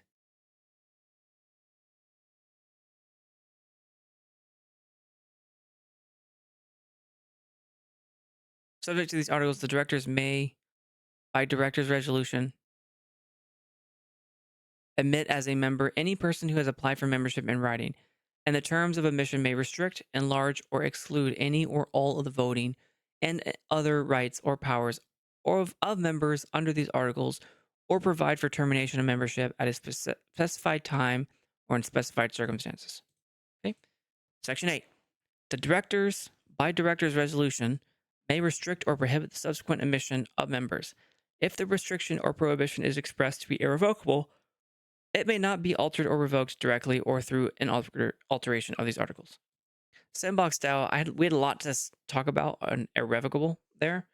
They use that term a lot, and there are some questions as to just how irrevocable things were when you give unlimited god powers to a person or position. I don't have that question yet, but I'm already thinking later on in these articles, are they going to talk about that? If they do, then I'll have that question, and I'll have to reference Section 8. So we'll see. We'll put it right here. Reference Section 8, just in case it comes up again. That was the irrevocable part.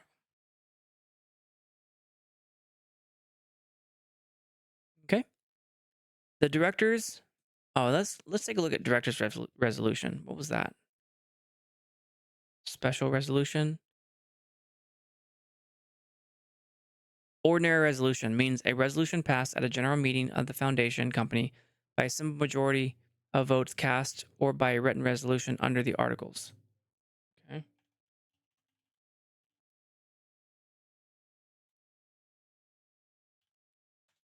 It doesn't say what a director's resolution is here. So let's ask that. What is a director's, or where is a director's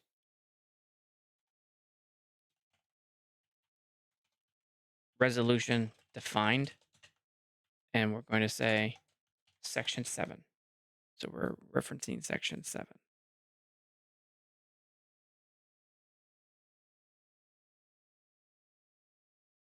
That's page 8, Section 7.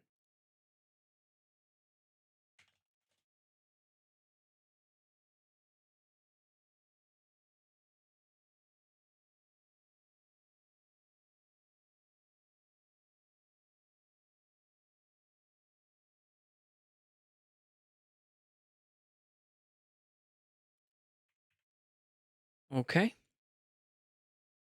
Where do we leave off?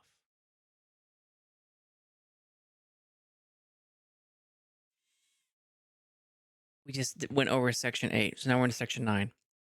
A person's membership of the foundation company terminates. Section 9A. If the person dies or being a corporation is dissolved. Section 9B. If the person resigns as a member by notice to the foundation company, the resignation shall be effective immediately unless the notice states otherwise. Or Section 9C, as provided in the person's terms of admission as a member. Okay. Section 10. It is not a condition of this article that the foundation company continues to have one or more members. Okay. Did we ask that question? Yeah, we asked about the CSTED members. Okay. Why is that important? That's what I want to know. Why is that important?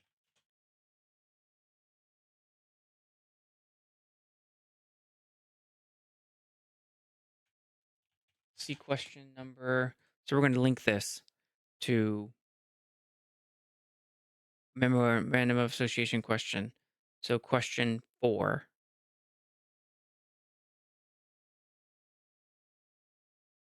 And we're going to keep numbering. We're going to carry over the numbering. So we're at question 6 now for Article of Association. And the question we're going to ask right now for the continue to have more members in the articles is going to be question 7. We're going to reference C question 4, Memorandum of Association. And we're referencing page 9, or excuse me, page 8 of the PDF and section 11.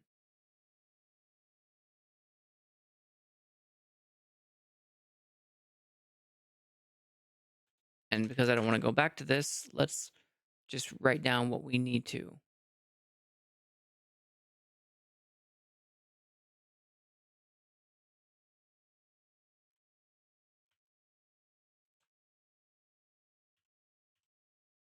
Go. Highlight our keywords.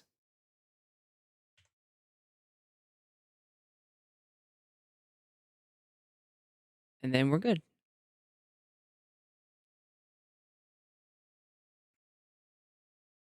All right.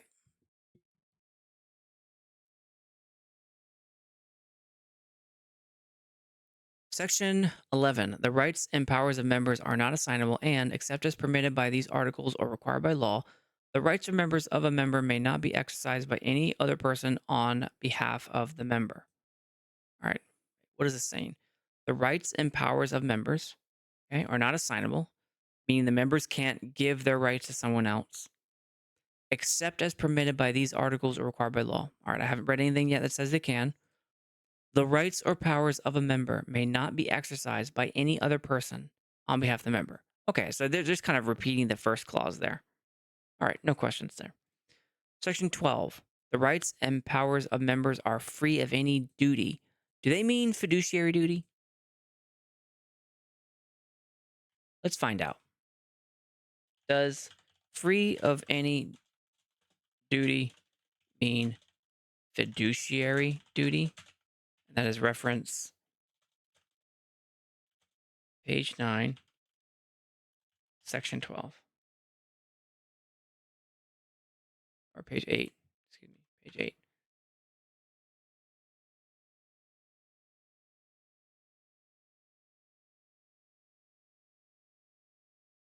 Okay. Cool. We're already at directors now. So directors. Section 13. The foundation company shall at all times have at least one director. Yep, that's required by company law. Section 14. The first directors may be appointed by the subscribers to the memorandum. This is what I meant earlier when I showed you that slide of the director led to the token led. Right, and we're talking about this slide here. All right, so when you incorporate the foundation, you at that moment only have one member, the subscriber. I guess technically you have two, the secretary. So the subscriber and the secretary. The subscriber will then appoint a director. At that point, you have three members. The director then starts appointing people, although the Mel and Carolyn said that, at least I heard them to say, that the director will then appoint all the different members or not, depending on what the actual laws are of the foundation company. And when I say laws, I mean Memorandum of Association, Articles of Association, both of which are known as Constitution. But this here is saying, this section 14 is saying it may be appointed by the subscribers. Okay, so they're giving the subscriber power to appoint that first director. Okay, section 15, the directors, by notice to the foundation company, have the power to appoint or remove directors. Okay, so they are giving themselves the power to appoint themselves or remove themselves. Section 16. A person ceases to be a director if removed under the foregoing provisions, or Section 16A, if the person dies or becomes bankrupt or being a corporation enters into winding up or is dissolved. Section 16B, if the person resigns as director by notice of the foundation company, the resignation shall be effective immediately unless the notice states otherwise. Okay. Section 17, subject to these articles and the bylaws, if any, the business and affairs of the foundation company shall be managed by or under the control of the directors, who may exercise all the powers of the foundation company other than those that are required by these articles or the bylaws to be exercised by the general meetings or others.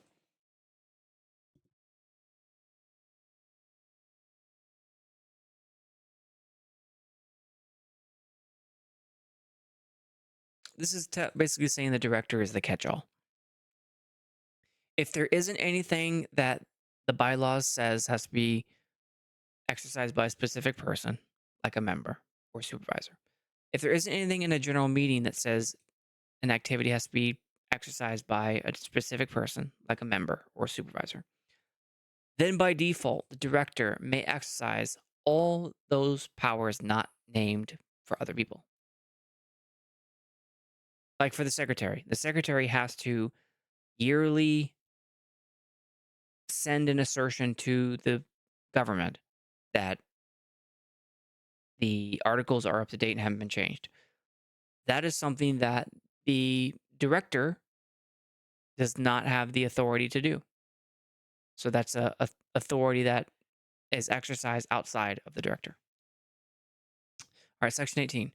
The directors may, from time to time and at any point by power of attorney, whether under seal or hand, or otherwise appoint any company, firm, or person, or body of persons, whether nominated directly or indirected by the directors, to be the attorney or attorneys or authorized signatory, any such person being an attorney or authorized signatory, respectively, of the company for such purposes and with such powers, authorities, and discretion, not exceeding those vested in or exercisable by the directors under these articles, and for such period and subject to such conditions as they may think fit, and any such power of attorney or other appointment may contain such provisions for the protection and convenience of persons dealing with any such attorney or authorized signatory, as the directors may think fit, and may also authorize any such attorney or authorized signatory to delegate all or any of the powers, authorities, and discretions vested in them. Wow. Wow. All right. Hey, Siggy, thanks. Siggy said, I appreciate your attention to detail. Yeah, I appreciate your understanding and knowledge of the treasury and um, the schedule timeline of events that you posted in chat, and also talking about the percentages that go to Automata and the DAO. Thank you for that. Thank you for talking about that in chat.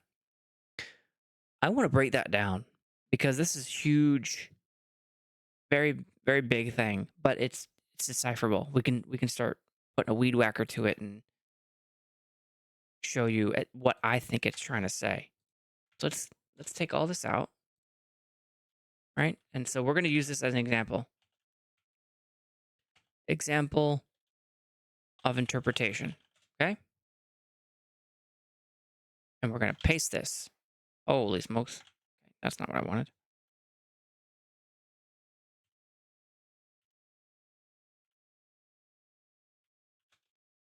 Got up.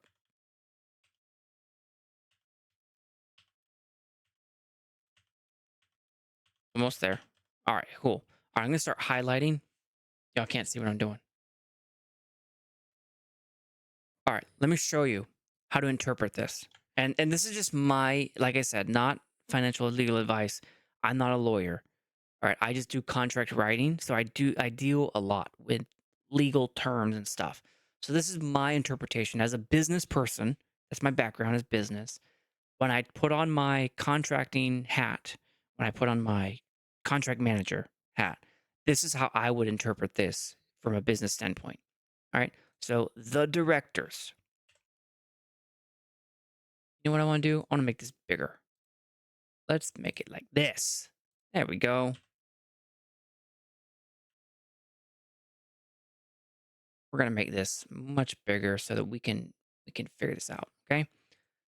The directors. Key term, it's person. All right? Now it says may from time to time, which just means, you know, if they want to. I'm going to schwack this one because it's kind of sure, great, but we don't really need it to interpret.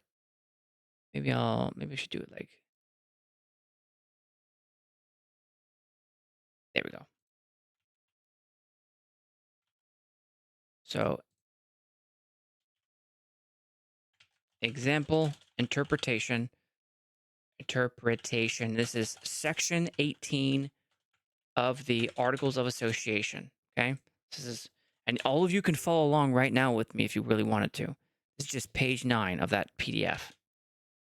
Right? So page 9 PDF. Okay? So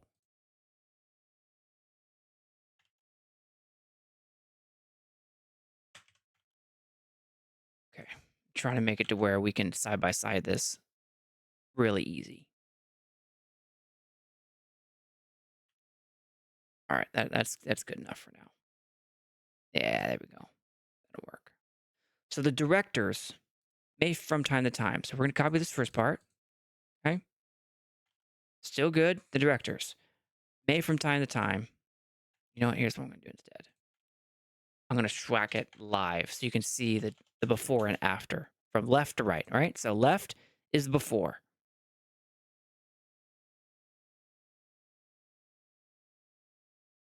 Why this is so difficult, but okay. Cool. The directors may from time to time and at any time by power of attorney. All right, so that's a key phrase. So we're going to mark that blue. So positions and titles will be in green. Okay. And blue is going to be a key phrase, whether under seal or underhand. Okay. That just means you got to like stamp it or whatever, or otherwise appoint. All right. So appoint is an action verb. Anytime you have an action verb, you want to pay attention. So action verbs are what you do. You jump, you throw, you appoint, you designate. Right? Those are some key phrases. We're going to make that red. Okay. So key phrases are going to be in blue. People are going to be in highlighted green, and key action verbs are going to be red. All right. So you may appoint any firm, company, persons, or bodies of persons. That could be good enough. Whether nominated directly or indirectly, that just means whether formally in a meeting or I guess on a napkin. I guess you could nominate indirectly on a napkin. Not a key phrase, probably gonna end up removing it. Ooh, I can just strike through. That's right, I could just strike through. Forgot about that. Cool. All right, we're gonna strike through in real time. So may from time to time and at any time. We don't need that. So we're gonna need the word may, right? So may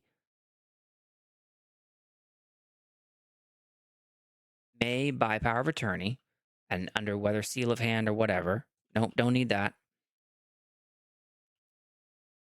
May by power of attorney appoint any company, firm, or person or body of persons to be the attorney or attorneys or authorized signature. Now, this is where it gets kind of a little janky, but these are some pretty important ones right here.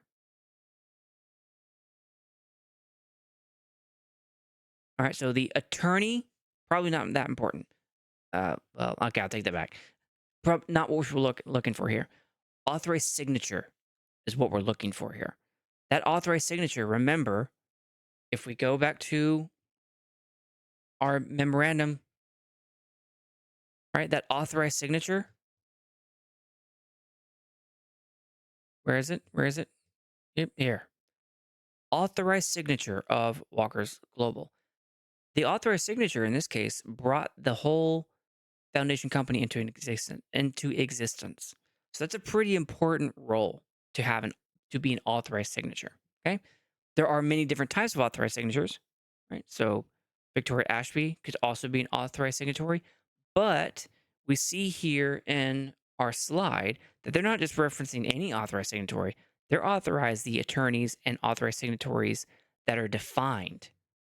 All right, so let's go back to our section 1 and look at what was defined. Okay, right? We did define that, right? I'm pretty sure that's why they put that in here. Well, the phone, I don't see it in their A's.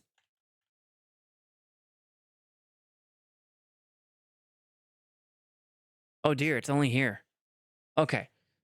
Well, maybe then I'm striking that from the list because if it's not needed, if it's not defined, then we're not going to really worry about it. Any such person being an attorney or authorized signatory, respectively, I don't really know. the word respectively makes it seem like they defined it somewhere, but they didn't. So what's that about? I don't know. Let's look up attorney. That has 8 hits. Proxies. No, it's all in here. Okay, so if it's all contained in here, that means that I can pretty much do whatever. I'm going to strike it. That doesn't seem to matter much. To be an attorney or authorize or attorney to attorney or attorneys. Oh, they're just really covering their tracks. And not covering, they're just really covering their bases on that. Of the company, right? So company. Okay. Oh, I'm sorry. This is a key phrase. Authorized signature is a key phrase. So we're gonna mark that blue. We're gonna mark you green. To be the attorney.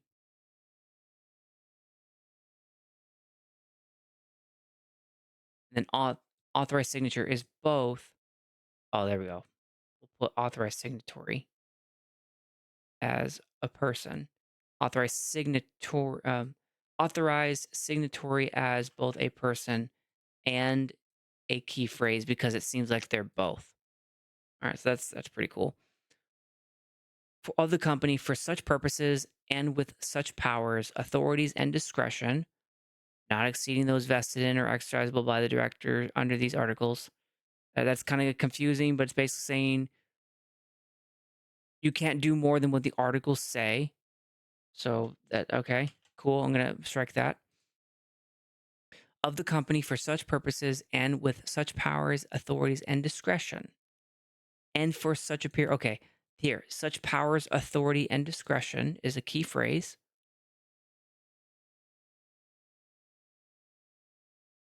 Such purposes and such powers, authority is really just gonna say, look at the articles here and read what the director can do. That's really what it's gonna end up saying here. And for such a period and subject to such conditions as they may think fit. Okay. We can strike that. And any such power of attorney or other appointment may contain such provisions for the protection and convenience of the persons dealing with such attorney as they may think fit. Again, not important for what we're after here. And may also authorize any such attorney or authorized signatory to delegate. All right, so this is why it was getting confusing. To delegate. So may also authorize to delegate. That's a key power as well. So here's the key person doing the thing. All or any of the powers. We can get rid of that, even though that is kind of fascinating. I'm going to underline it. It's kind of like a sub. If I were paying attention to this in a different light, like what is the limitation of this power, that would be an important part, but not in understanding this. Authorities and discretions vested in them. All right, vested in them is it's going to be. I guess we can mark the whole thing blue. Okay, here we go. I just swacked like most of it, and it's not because the rest of it's not important, but because when you're trying to understand this thing, all of the parentheses just kind of like gives you parameters, but the parameter isn't important enough for you to decide, for you to understand what's really happening here. Okay, so we're gonna start swacking now. So everything that is struck through, we're going to delete, and we'll see what it looks like. Oh.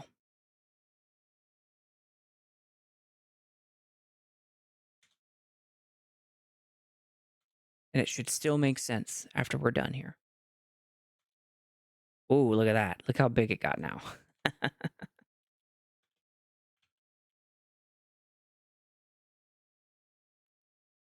Cool. Now let's reread this. The directors may, by power of attorney, appoint any company, firm, or body of persons or person to be the attorney or authorized signatory of the company for such purposes and with such powers, authorities, and discretion, and may also authorize any such attorney or authorized signatory to delegate.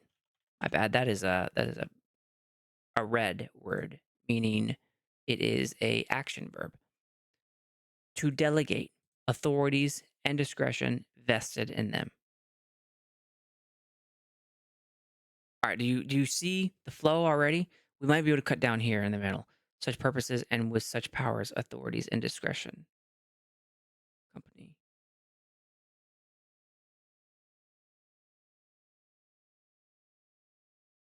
I feel like there could have been a period here.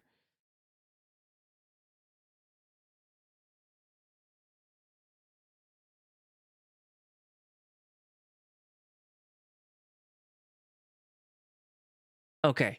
All right, I get it now. Get it.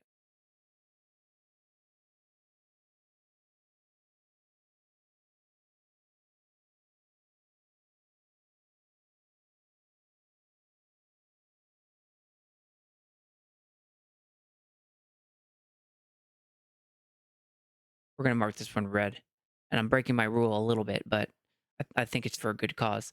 So here you'd have directors may from time to time appoint a power of attorney, or I'm sorry, by power of attorney, appoint someone to be an authorized signatory and give them powers and discretion, and that power is limited by whatever the director may see fit, and also may authorize that person to delegate that power that they gave them to someone else. Okay, so here's how it reads. The directors may, by power of attorney, appoint any person or body of people or company to be the attorney or authorized signatory of the company. And they may also do so for such purposes and powers as the director sees fit, and may also authorize that same attorney or authorized signatory to delegate that same power delegated to them to other people. Okay, so let's break this down just a little bit more. Instead of or, we're going to put a slash. And then I think that will be, instead of making this red, authorized signatory, I'm going to underline it because that's going to be where it becomes clear what the power is. For such purposes and within such powers, discretions.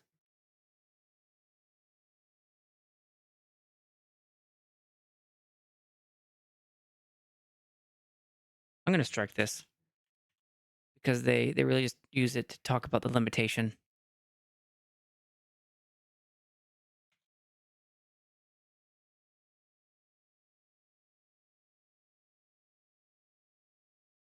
That's red, isn't it?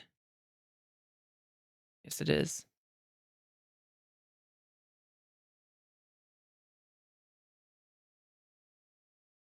There we go. Okay.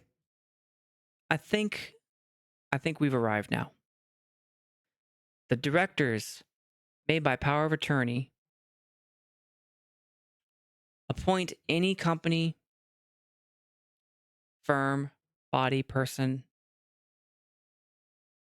Appoint any company, firm, person, body of persons to be the attorney or authorized signatory of the company, and may also authorize any such attorney or authorized signatory to delegate those authorities and discretion,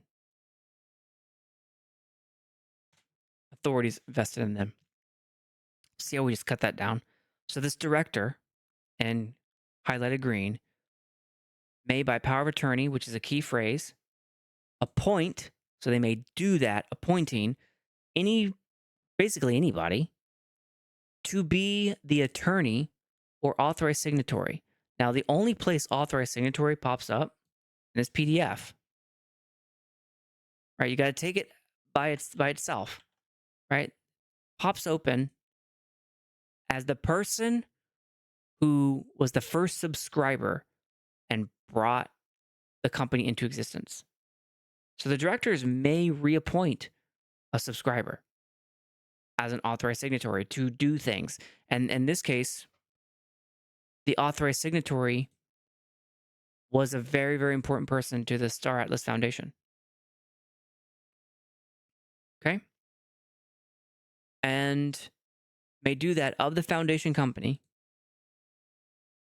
and may also authorize that same person to delegate, to be able to delegate it to other people, persons, body persons, companies, firms. All right, so that's how you break that down from this big, huge, indecipherable wall of text into bam. You start deleting things that are parentheses. You start highlighting people. You start finding key phrases like power of attorney. And then you mark up all of the verbs: appoint, authorize, delegate. Because the people plus, so the nouns plus the verbs equals the authority, the actions. Right? That's what you're after to try and decipher this stuff. That was cool. That was a cool deviation. I don't mind that one. It's gonna be over 3 hours at this point, I think. Yeah. I think we're not gonna make it to before 3 hours. But that was fun. So that was section 18. All right, so let's go back where we left off. All right, so we just read through that whole thing, section 18 here. Okay, so we're going to keep going now. Section 19. The directors may from time to time provide for the management of the affairs of the foundation company in such manner as they think fit, and the provisions contained in the 3 next following articles shall not limit the general powers conferred by this article. Okay. Let's go back to our interpretation slide. I want to point something out. They say this again in section 19. May from time to time and at any time. Okay, that just means whenever they want. Whether under seal or under hand. Seal means stamp, hand means wet signature, or I guess electronic signature now. Whether nominated directly or indirectly by the directors. I guess that means the director can by proxy say like, hey, secretary, I authorize you to go nominate someone. All right, so that would be indirectly nominating through someone else. Okay. Any such person being an attorney or authorized signatory. That makes me think that this is defined somewhere. Let's maybe take a look at SANDDAO 56, which was our reading of the law. I'm doing a search there.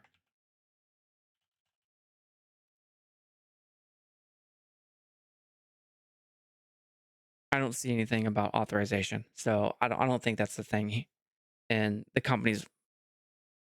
foundation company's law, or the Foundation Companies Act or the Companies Act, either one. Okay. Anyways, but this print in parentheses, in quotations here, makes it seem like it's defined somewhere, but it wasn't. So I don't know. And then here, this big one that I deleted: not exceeding those vested in or exercisable by the directors under these articles. Okay, so that was what we're going over right now here in section under the directors chapter, sections 13 through now we're at 19. All right, so that's the vested authority. Okay, and then and for such period and subject to the conditions as they may think fit, so however long they want and under whatever parameters they want. Like, you may do all of my powers except for this power. And any such power of attorney or other appointment may contain such provisions for the protection and convenience of the persons dealing with. The persons dealing with is the director, by the way. So, I mean, that's just giving the director the power to appoint and authorize and delegate whenever they want, however they want, and what other limitations they want. That's all I deleted, right? So that's the extra stuff. Okay. All right, let's get back to section 20 now. The directors from time to time and at any time may establish any committees, local boards, or agencies for managing any of the affairs of the company and may appoint any person to be a member of any such committees or local boards and may appoint any managers or agents of the foundation company and may fix the remuneration of any such person. Any committee so formed shall in the exercise of the powers so delegated pursuant to Article 21 conform to any regulations that may be imposed on it by the directors. This is fascinating. This is the first time. Oops, you can't see what I'm doing. This is the first time I'm seeing something like this. I think what I just read here in section 20 is what the Star Atlas Council is under. I don't know. So let's find out. All right, so now we're in question 9. Is this section talking how Star Atlas Council, is this section what the Star Atlas Council is formed under? A local board. All right, so that's become its own new key phrase. I've never seen that language before. Is a local board the Star Atlas Council? That's kind of cool. That gives them powers that the Sandbox Foundation does not give its special counsel. All right, and then it says, look at Article 21 to see how these powers should be executed. Okay, and let's look at 21. The directors from time to time and at any time may delegate to any such committee, local board, manager, or agent any of the powers, authorities, or discretions for the time being vested in the directors. Whoa. And may authorize the members from time to time being of any such committee, local board, manager, or agent to fill any vacancies therein and to act notwithstanding vacancies, and any such appointment or delegation may be made on such terms and subject to such conditions as the directors may think fit. And the directors may at any time remove any person so appointed and may annul, which means cancel, or vary any such delegation, but no person dealing in good faith and without notice of any such annulment or variation shall be affected thereby. Okay, this is whoa. This is a good one. This is a powerful section.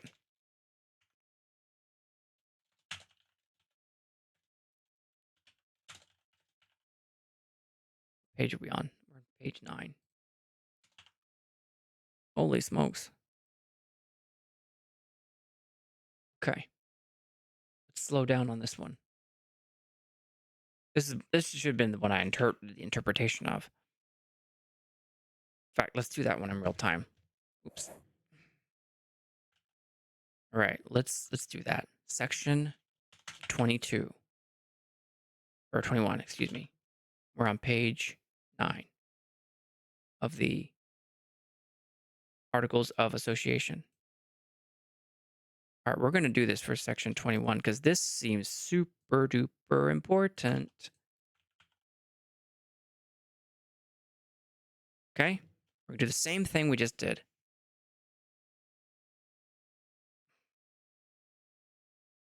The directors, that is a person, so we're going to highlight them. From time to time and any time, inconsequential to what we're after, so we're going to delete that. May delegate, that is an action verb, so it gets to be read, to any such committee, local board, manager, or agent. Those are people now, so that's going to be highlighted green. Oh, and we need to update the question to not just that, but also that goes in here. Is it a local board or committee? That's what we wanted. Right? It could be either one. Is the Star Atlas Council one of those? Because if so, they're being formed under Section 21 of the Articles of Association. That's the first time I've seen something like that. All right. Any of the powers, authorities, and discretions. may delegate to any such committee, local board, manager, any of the powers, authorities, and discretions. That seems like a key phrase, so we're going to mark that blue because that's what you do. Green is who, red is how, and blue is what. The director delegated to the committee all of these powers, okay? For the time being, vested in the directors. Okay, that just means while the director is a director, you can vest, the director can authorize their own power. So we're going to delete that. And may authorize. Oh, wait, you know what? This is how it would make sense. If I just delete this part only and instead left in the directors. So vest any of the powers, authorities, and discretions in the directors. There. That makes sense.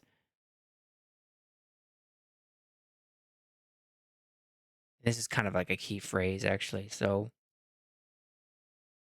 we're going to mark this blue. Okay.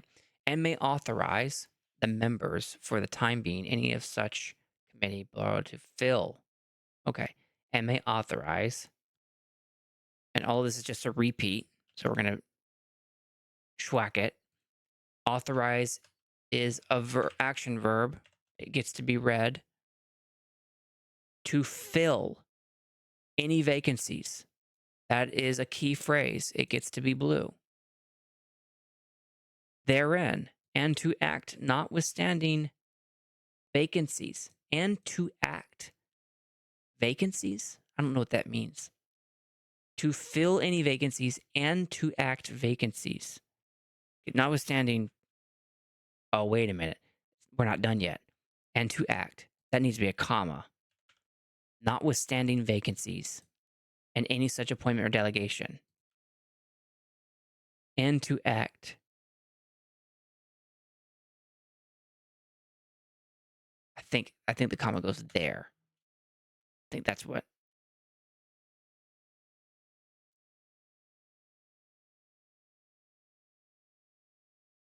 On such terms and subject to such conditions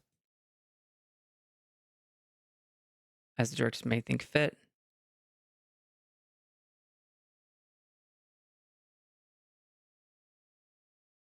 There we go. All right, this is starting to come together.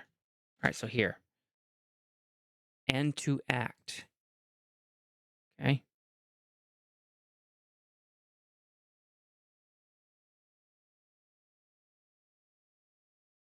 We can delete this part. And to act on such terms and subject to such conditions as the director may think fit. I'm gonna keep this as a key phrase, and we're gonna highlight the person involved. It's making more sense now. And the directors may at any time remove and annul or vary. Okay, so they can change it whenever they want, which is fine. We'll delete that. But no person dealing in good faith and without notice of any such annulment or variation shall be affected thereby. But no person dealing in good faith and without notice. Oh, so this is saying that if they're not given proper notice of that annulment, then they're not affected. So if the director just decides, "Hey, I'm going to fire you," but doesn't tell them, and that person is still acting in good faith in the authority, that annulment did not happen. That firing did not happen unless they're properly notified. Okay, that's good. Not important for what we're after here. I mean, it kind of is.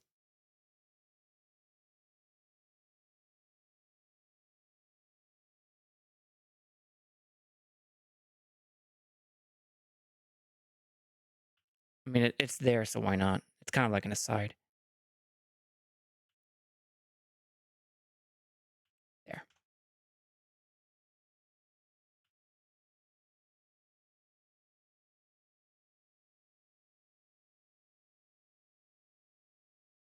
Dealing in good faith is a key phrase.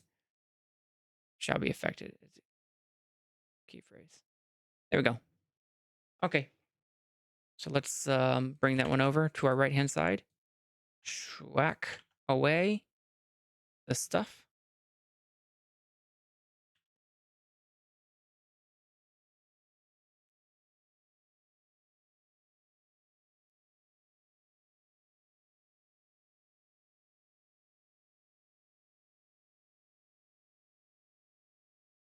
Look at this. Look at this.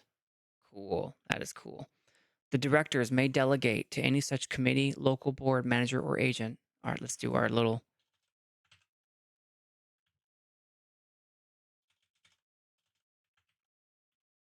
like that. There we go.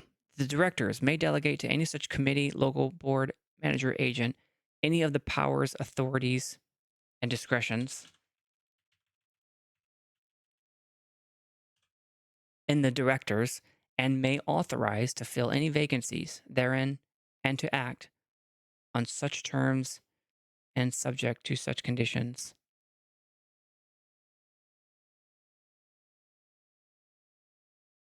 as the directors may think fit. No person dealing in good faith shall be affected. Cool.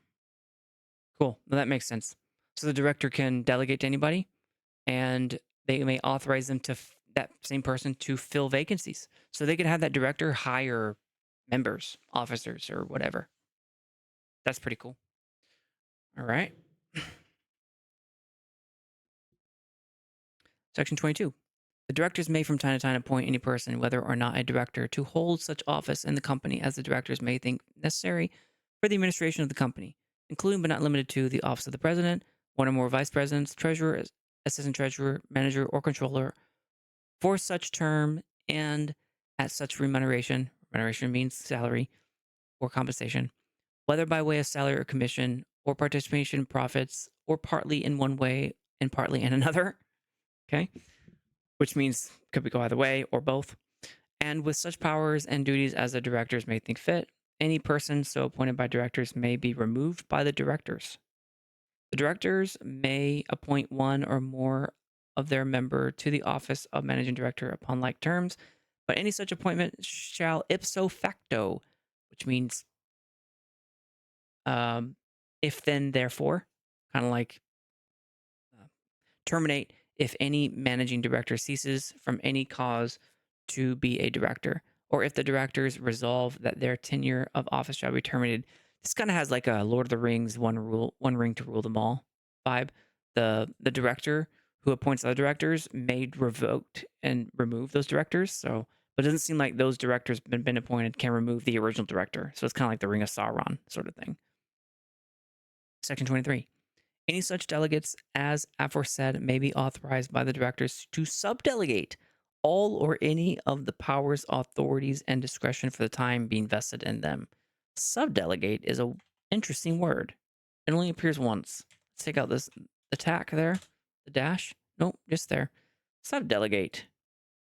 Subdelegate. You know what I want to know? This is just a gee whiz question.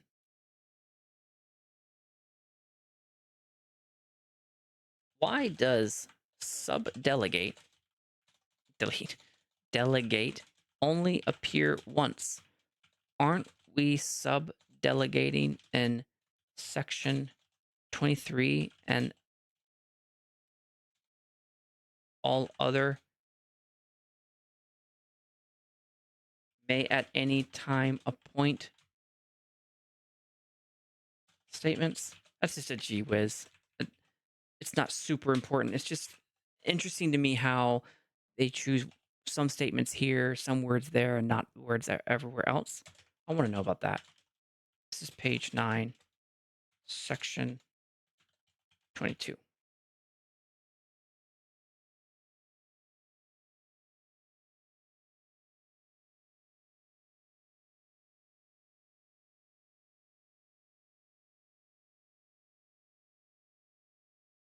Okay. And reference section 8 irrevocable. Nope, not yet. All right, section 24. The directors shall observe these. Section 24. The directors shall observe these articles and the bylaws and shall at all times act in the interests of the foundation company and its objects. Okay. That sounds like a fiduciary statement.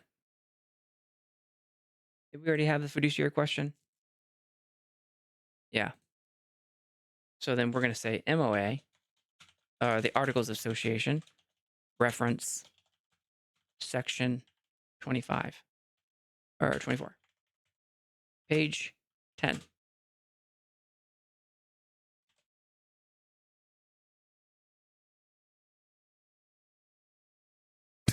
Siggy.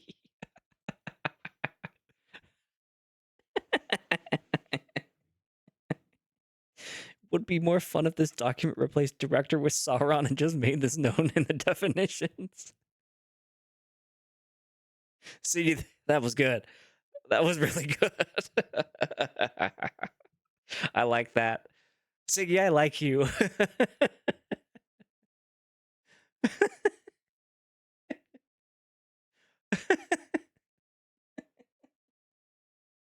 Give me a second. I wasn't expecting you to say that. All right, back to reading. Well done, Siggy. Well done. Well done, lad. All right, where was I? Section 25. The directors shall give to the general meeting or the persons who have the right to, I think, attend. It's blocked by the top right stamp, but the right to attend the general meeting. Such reports, accounts, information, and explanations concerning the business and affairs of the foundation company and the discharge of the director's duties and the exercise of their powers, as may be required by an ordinary resolution of the foundation company. Okay? Ordinary resolution was, if I recall, just a simple majority, right? Greater than 50%. Resolution passed by a simple majority. Yeah. Okay. And then special resolution means 2/3. Okay.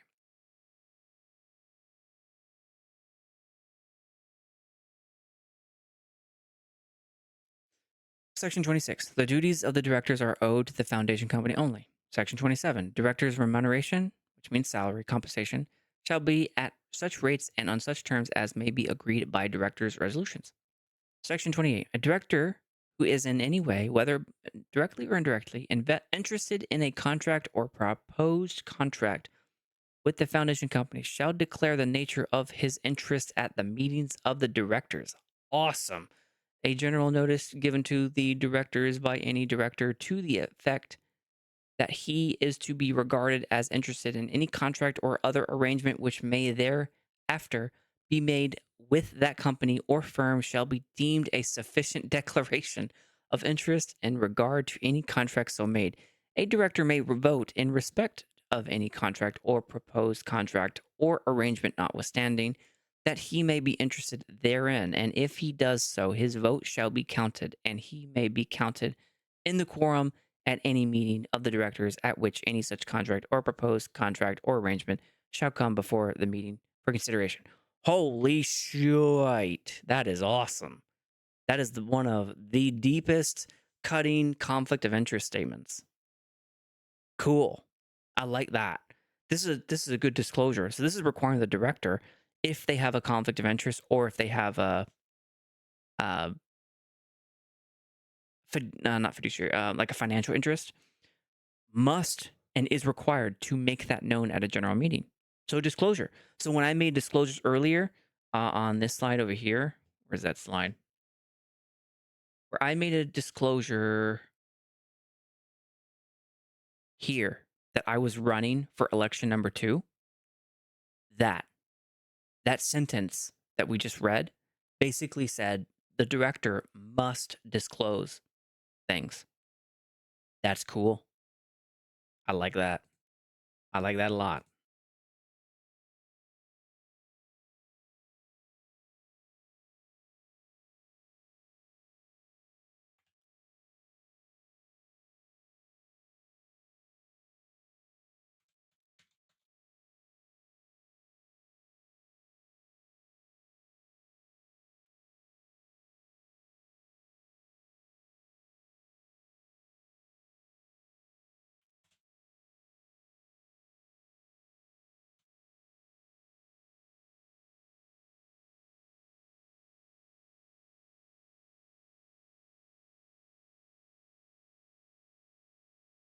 Yeah.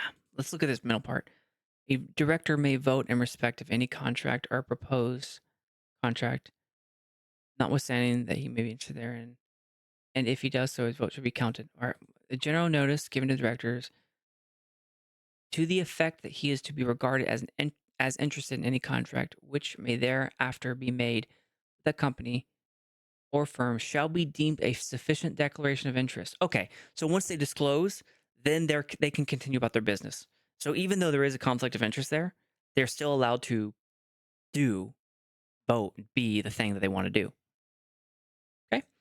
29. A director may hold any other office or place of profit under the foundation company other than the office of auditor, in conjunction with his office or director, for such period and on such terms as to remuneration otherwise, as the directors may determine, and no director or intending director shall be disqualified by his office from contracting with the foundation company, either with regard to his tenure or any such other office or place of profit, or as vendor, purchaser, or otherwise, nor shall any such contract or arrangement entered into by or on behalf of the foundation company in which any director is in any way interested be liable or be avoided, nor shall any director so contracting or being so interested be liable to account to the foundation company for any profit realized by any such contract or arrangement by reason of such director holding that office, or of by fiduciary relation thereby established. A director, notwithstanding his interest, may be counted in the quorum present at any meeting of the directors whereat he or any other director is appointed to hold any such office or place of profit under the foundation company, or whereat the terms of any such appointment are arranged, and he may vote on any such appointment or arrangement. Okay, I think this is kind of I think they're right here in the second sentence, or the second part. A director may hold any other office under a foundation company in conjunction with his office. Okay, so he can be both a director and a supervisor, sounds like. And on such terms as the director may determine, so they can determine themselves, okay? And no director or intending director shall be disqualified from his office from contracting with the foundation company, either with regard to his tenure. Okay, so even if there is a conflict of interest, they're saying that that's okay here. That's what I'm reading out of Section 29. Conflict of interest may exist. They just have to disclose it. And once they disclose it, they're good. They can continue to have a conflict of interest and still operate as the director. And there's a lot of protections here. So they're not liable for a whole bunch of stuff. Okay. Section 30. Any director may act by himself or in his firm in a professional capacity for the foundation company, and he is or his firm shall be entitled to remuneration for professional services as if he were not a director, provided that nothing there herein contained shall authorize a director or his firm to act as an auditor to the foundation company. An auditor is a person who is designated, I think, by the courts, or can be designated by non-courts, but within the foundation company, to inspect, like if appointed auditor. So this is saying that the director can be any other role they want except for an auditor. Okay, good to go. Next section is supervisors. Section 31. The first supervisor is DS Limited. What is that? Who is that? What or who is DS Limited? Okay, that seems like a person. Page 10 or 11 now. Section 31. Yeah, I don't know. I never heard of that. It sounds like a person, so we'll highlight them green. Okay. The directors, Section 32. The directors have the power exercisable by director's resolution to appoint or remove supervisors. Section 33. The director's resolution appoint a supervisor may, Section 33A, give the supervisor rights to remuneration or indemnity by the foundation company. Indemnity. Section 33B, provide for the termination of the supervisor's appointment at a specified time. There's unreadable words there, and it ends with specified circumstances. Okay. Section 34.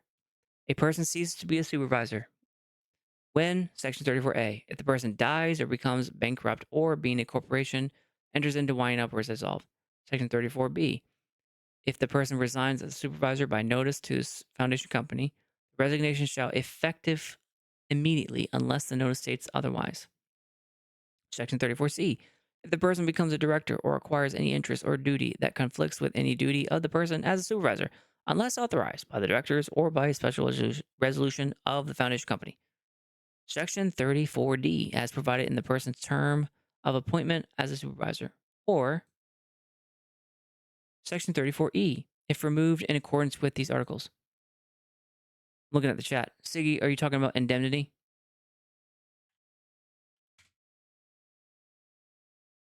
Indemnity, in legal and insurance context, refers to a contractual obligation where one party, the indemnitor, promises to compensate another party, the indemnity, for losses or damages often arising from a specified event or activity, like in court of law.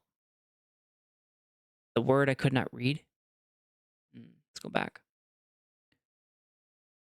Oh, that is smart. Man, Siggy, you are provided for the termination of the supervisor's appointment at a specified time or in specified circumstances. Okay. Provided for the termination of the supervisor's appointment at a specified time or in specified circumstances. Look at you, Siggy. What a pro. You are a professional, my man. Thank you. I didn't even think about that. Okay. 34C. A person ceases to be a supervisor if the person becomes a director or acquires any interest or duty that conflicts with any duty of the person as a supervisor, unless authorized by the directors or by a special resolution of the special foundation company. Why is that the only... Wait, what? Hold on. That doesn't make any sense. So the director doesn't have a conflict of interest, but a supervisor does? Why? Seems to be a not conflicting. What's it called where one person's allowed to do something but the other person's not? Do as I see, not as I do type thing. A do as I say, not as I do contradiction between the conflict of interest rules of supervisor and director. Right? So supervisor would be section 34C. So if the supervisor becomes a director, then they cease to be a supervisor, but a director can be a supervisor. So that would be section 29. So it's kind of like a big double standard. Thank you, Yuma. Double standard. There we go. Seems to be a double standard here.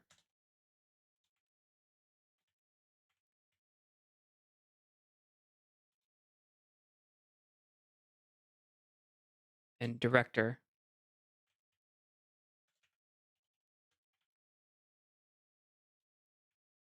Section 34C and section 29. Supervisor can, or director can be a supervisor. Be both director and supervisor. There we go. So supervisor gets highlighted. Director gets highlighted.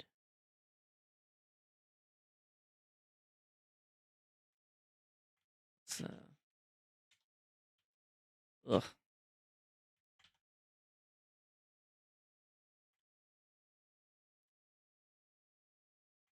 There we go. Okay. Cool. Hypocrisy, Siggy said. Yeah, that too. But legal hypocrisy is okay as long as it's justified the right way, and that's why we call it double standard. But yeah, hypocrisy would be another word. There might be some good reasons for that, though. So we'll see. Section 34D. A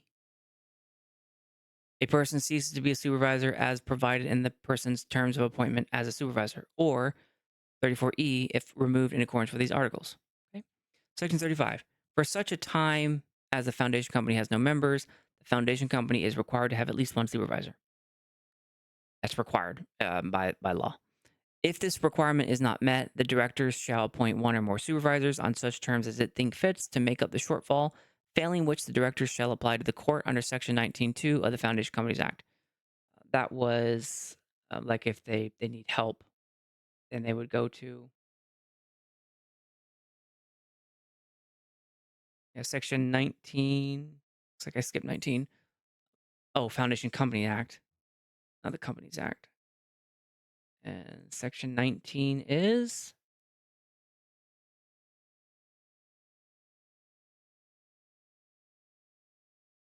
the Grand Court's function.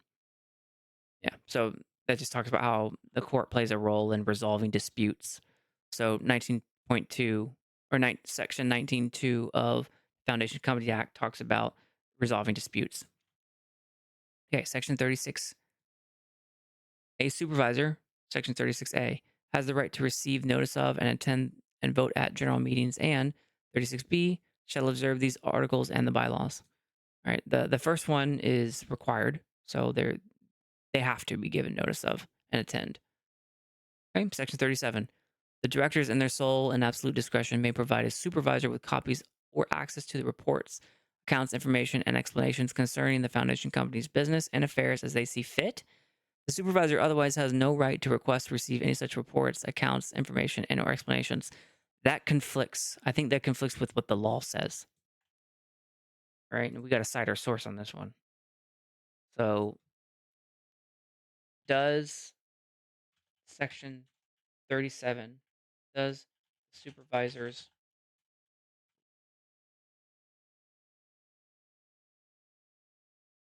the supervisors has no right to request statement conflict with CA and FCL, which is Companies Act and Foundation Companies Law.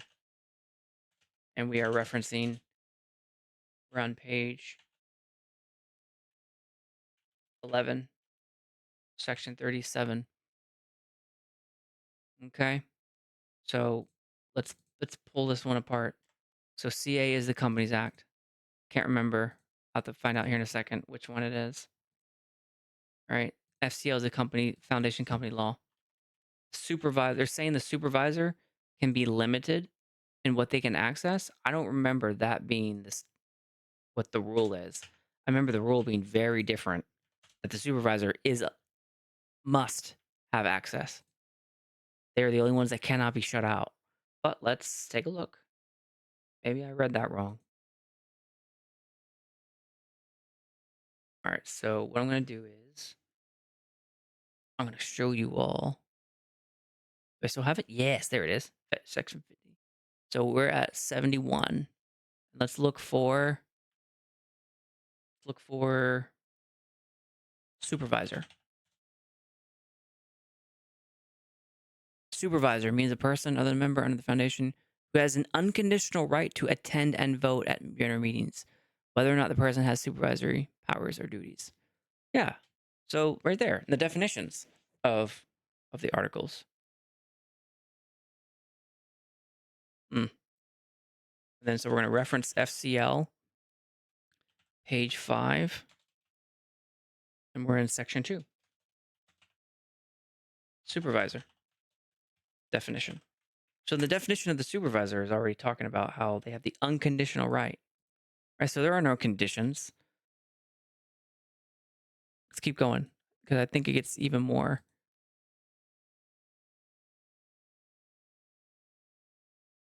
The Constitution may grant the right for a person to be a member or supervisor. The foundation company may cease to have a member, but must have at least one supervisor, right? So they always have to have a supervisor. Okay, keep going.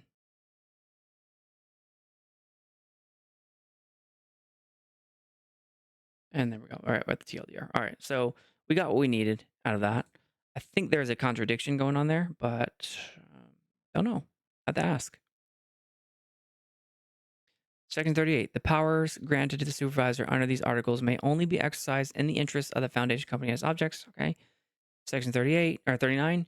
Any duties of the supervisor are owed to the foundation company only. Section 40. Without prejudice to their rights under the Foundation Companies Act, and notwithstanding any other provisions of these articles, the supervisor shall have no supervisory duties whatsoever in respect of any aspect of the foundation company, including, without limitation, the carrying on of its objects, or in respect of any actions or decisions of any directors or officers of the foundation company from time to time, or any of their agents, representative nominees, proxies, delegates, and any supervisor duties which may be implied or attributed to the supervisor under the law are hereby disapplied to the maximum extent permitted by law. Wow. Is that even permitted by law? So what we want to ask here is, to what extent does hereby disapplied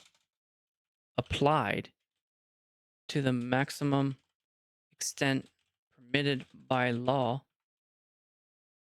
to what extent is actually permitted by law? What duties are allowed to be disapplied? There we go. That's what I want to know. Because the whole purpose of a supervisor is to keep everyone honest. I don't know what this is trying to say. I feel like it's trying to say they're not allowed to do anything, but the supervisor has an unconditional right to attend meetings and stuff. Lots of stuff. So I don't know what's going on there. We want to cite the same stuff. See what they say. I say they as if they're going to answer. I'll submit the questions and see.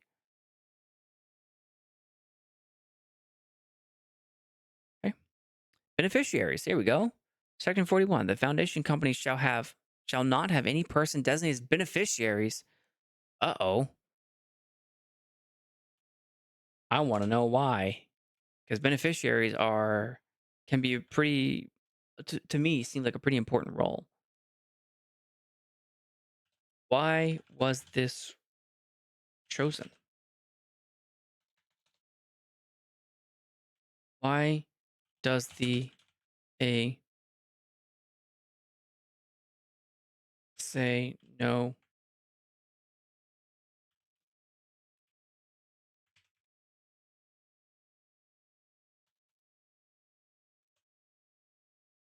There we go. I just want to know why. Why is it chosen? This is page 12 now. Getting close. Section 41. Okay. Beneficiary definitely gets highlighted.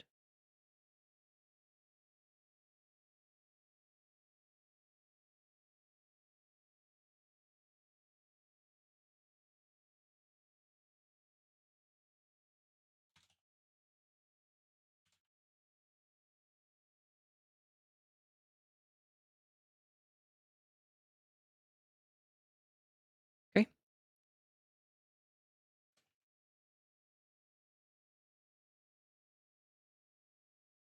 Secretary. Section 42. The first secretary is Walker's Corporate Limited. Section 43. The directors have the power exercisable by director's resolution to appoint or remove the secretary or any assistant secretary, provided always that there shall be at all times be a qualified person, as defined under the Foundation Companies Act, appointed as a secretary, and no secretary shall cease to hold office till a qualified person has been appointed in the secretary's place and the registrar has been notified. Okay, that is exactly what the law says. A secretary must be a qualified person. Qualified means certified by CIMA.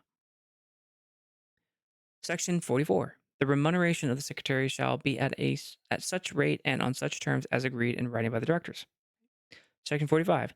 The secretary shall at all times comply with the requirements of regulatory laws of the Companies Act and shall be entitled to receive from Foundation Company and any interested person such information as the secretary may reasonably require for such compliance.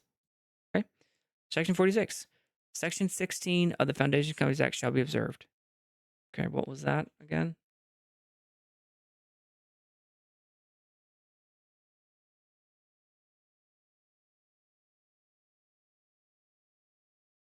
Section 16 was the secretary. Foundation company shall have a qualified person. Okay, got it. General meetings. Section 47. The foundation company shall hold a general meeting when required to do so in accordance with Article 48. Section 48. The secretary shall convene a general meeting of the foundation company. Secretary shall convene a general meeting of the foundation company when required to do so by written requisition of 48A, any person who has the right to attend general meetings, or 48B, the directors. Okay. Section 49. The persons who have the right to receive notice of and to attend and have one vote each at general meetings are 49A, any members, and 49B, those supervisors. Section 50. General meetings shall be convened by not less than 21 days' notice, exclusive of the day notice was served, to everyone entitled to attend, unless all persons entitled to attend agree to short notice or no notice. The notice shall state the place, day, and hour of the meeting and the general nature of the business be transacted. Section 51. The accidental omission to give notice of a general meeting to any person so entitled or the non receipt of a notice of a meeting shall not invalidate the proceedings at that meeting. I had a question there. It's the same thing from Sandbox DAO. I had a question out of that. So I'm going to pull question from Sandbox DAO. Actually, I haven't. Where it is.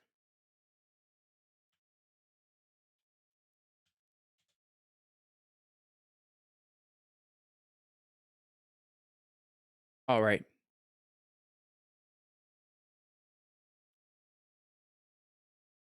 Okay, so here's the question I asked.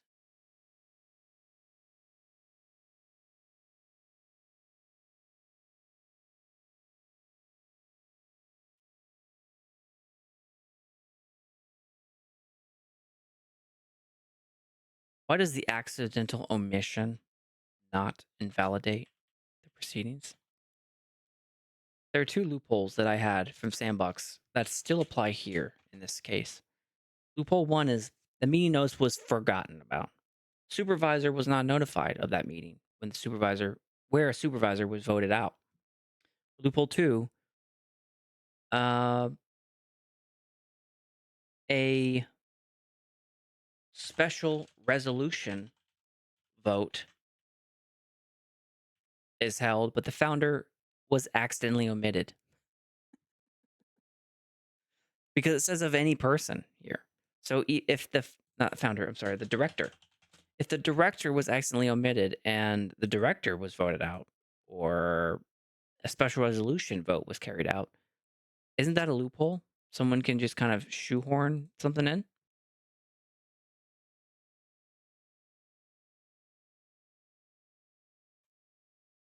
Yeah. Confused about that.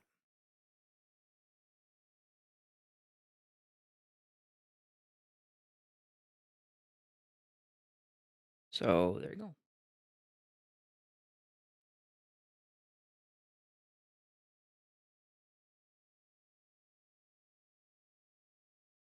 Section 52. No business shall be transacted at a general meeting unless a quorum is present in person or by proxy when the meeting proceeds to business. The quorum is a majority of the persons entitled to attend and vote. Okay, so there's a little bit of a catch. That's good.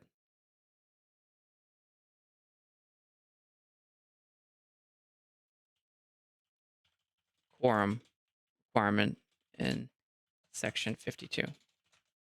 So even though that's still a loophole there. All right, 53.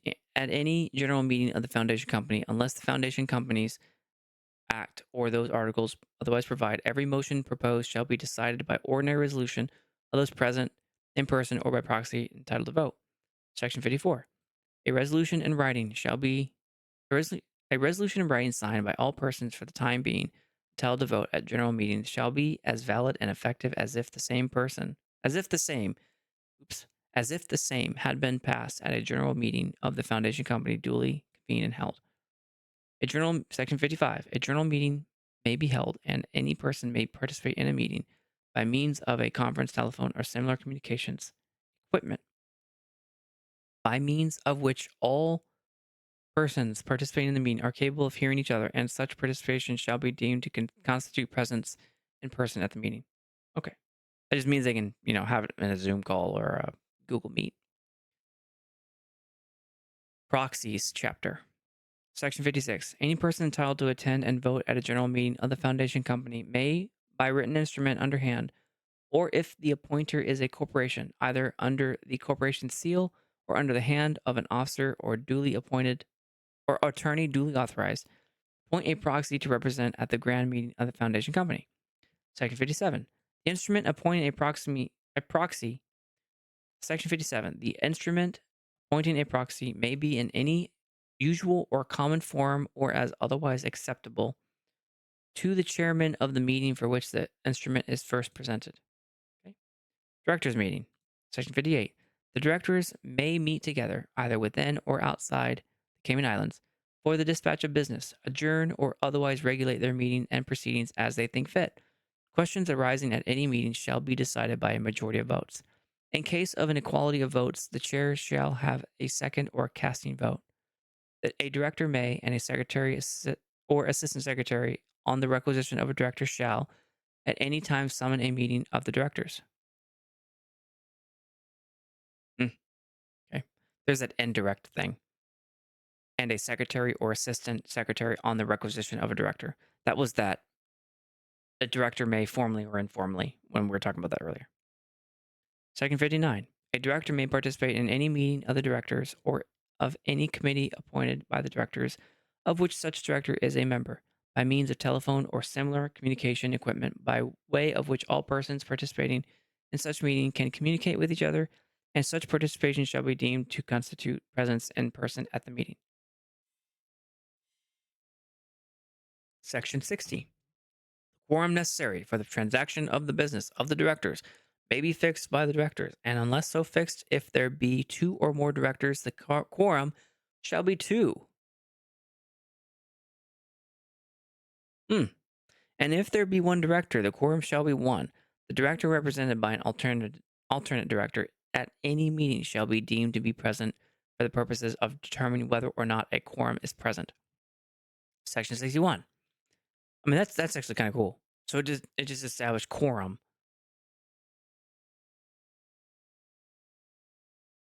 Mm.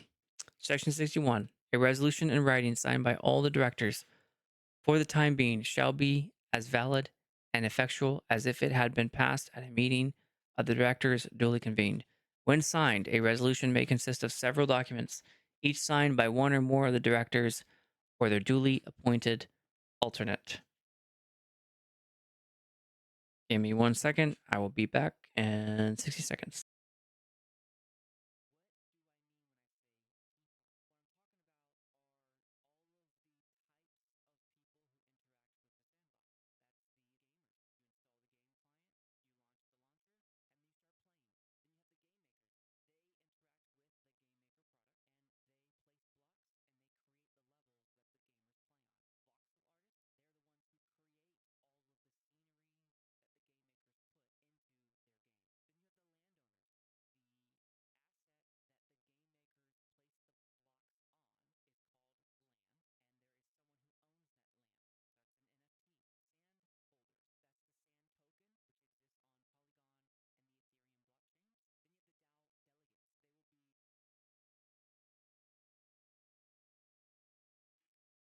All right.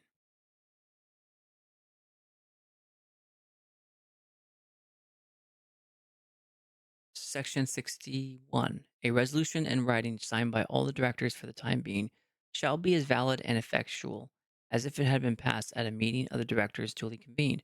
When signed, a resolution may consist of several documents, each signed by one or more of the directors or their duly appointed alternate. Chapter accounts. Section 62. The directors shall cause proper books to be of account to be kept for.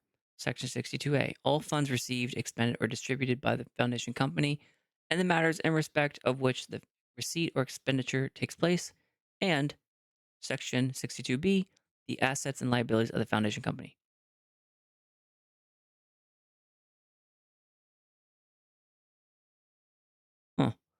I guess, and continuance of Section 62 is, and proper books of account shall not be deemed to be kept if there are not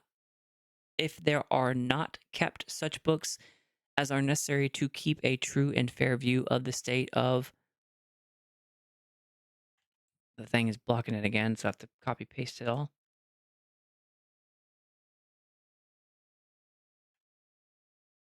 Okay, I'm going to do this again. And proper books of account shall not be deemed to be kept if there are not kept such books as are necessary to give a true and fair view of the state of the foundation company's affairs and to explain its transactions. Such books shall be kept at the registered office or such other place as may be determined by the directors. The books of account shall be opened at any time in ordinary business hours to inspection by a supervisor and any person to whom right of access has been granted pursuant to these articles. By notice to this foundation company, a supervisor may call for such reports, accounts, information, and explanations from the directors as to the administration of the foundation company and are described in the notice. Why were they stripped of all rights? They seem to be given rights here. Okay, I'm gonna go back to our thing up here. So reference page 14, section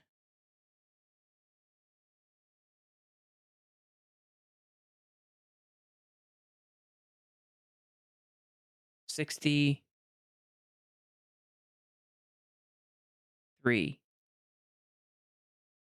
Section 63 and 64. So a supervisor can open a bunch of books, do a bunch of stuff. Okay. But they were disapplied to the maximum extent permitted by law for some reason. Okay. So that was section 63 and section 64. Financial year end, section 65. The financial year of the foundation company shall end on 31 December of each year or such other date as the directors may determine. Okay. Auditors, section 66. The foundation company may, by director's resolution at any time, appoint or replace an auditor or auditors of the foundation company. The remuneration of an auditor shall be fixed by the director's resolutions. Section 67. Every auditor shall have a right of access at all times and ordinary business hours to the books of account of the foundation company and shall be entitled to require from the directors and officers of the foundation company such information and explanation as access to vouchers and other documents as the auditor considers necessary for the performance of the auditor's duties. Winding up.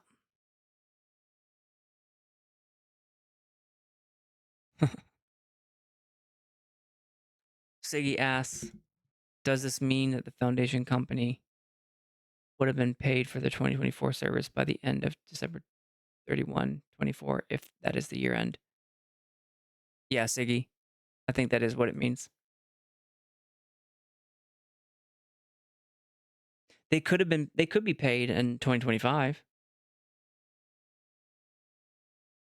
It just means that kind of like how, the United States government has their this financial year end on September 30th and their new financial year begins October 1st. So something like that.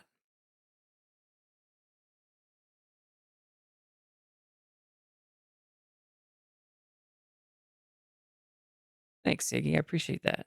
That means a lot to me. So winding up. Section 68. The foundation company shall be wound up if the directors pass a resolution declaring that it is to be wound up. The person designated in the director's resolution shall be the liquidator, or if no liquidator is so appointed, then the directors or such person as they shall appoint shall be the liquidator. Following the receipt of such notice, the foundation company shall be wound up in accordance with the provisions of the Companies Act as amended. Section 69. Surplus assets shall be distributed in accordance with Clause 12 of the Memorandum of Association. Section 70.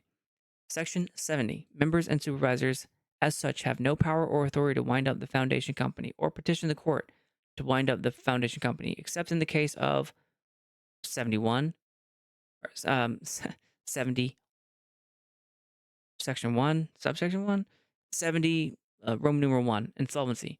Roman numeral 2, for the purposes of a bona fide organization intended to enable the foundation company to carry out its objects more efficiently. Or Roman numeral 3, where the foundation company has no present token holders.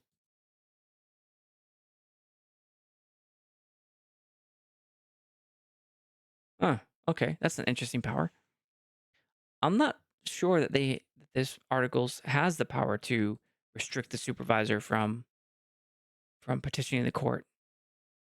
I don't know. I don't know Cayman Islands law that well enough to know if the law can if these articles can restrict someone's law legal right to go to court.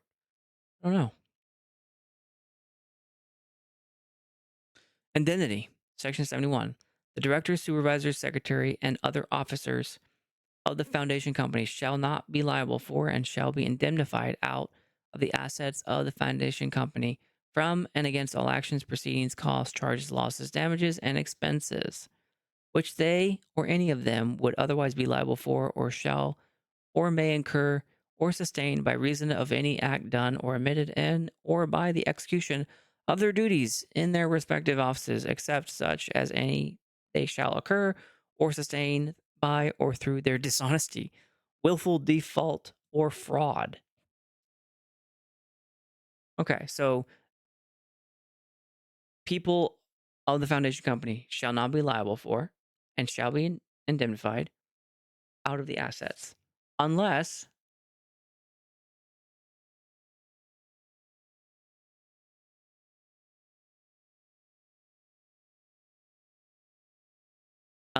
they do so through dishonesty, willful default, or fraud. Okay.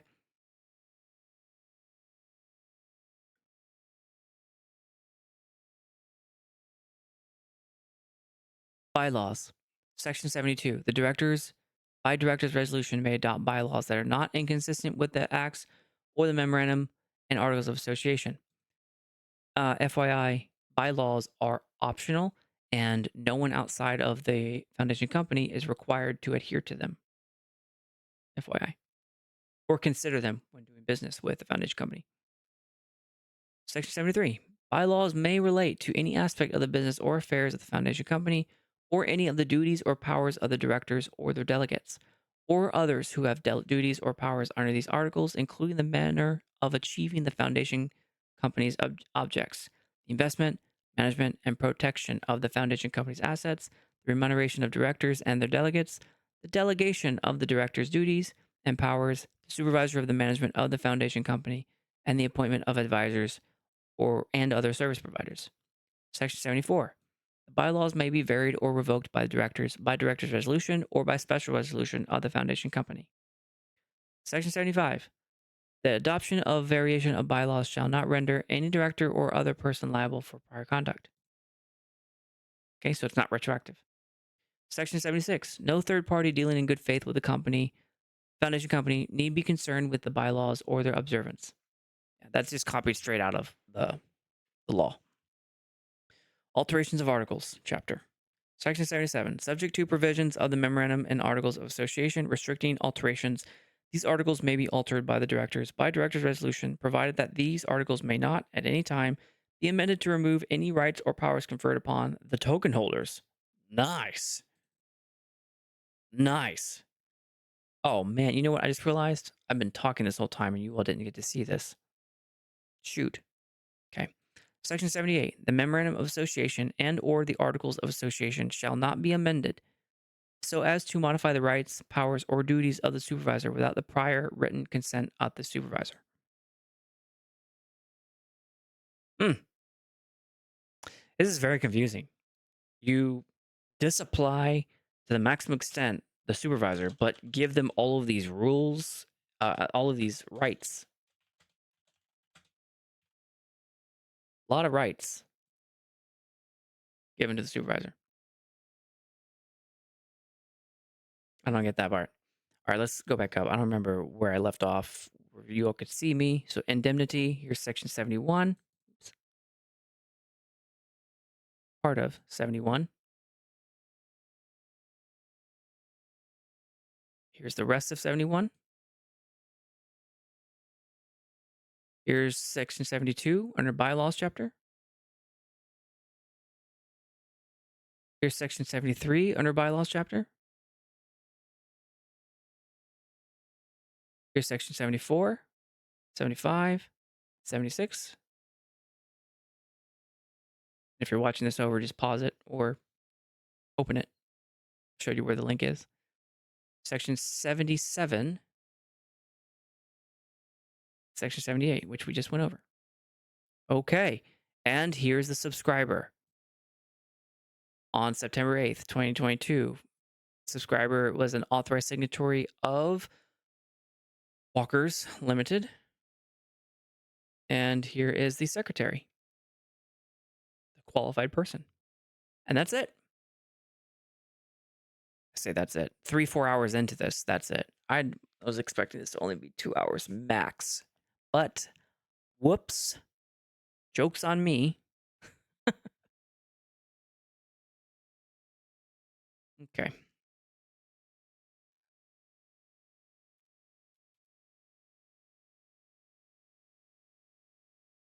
Cool. So we're done now reading the Articles of Association, and we have 16 questions between the articles and the memo. Cool.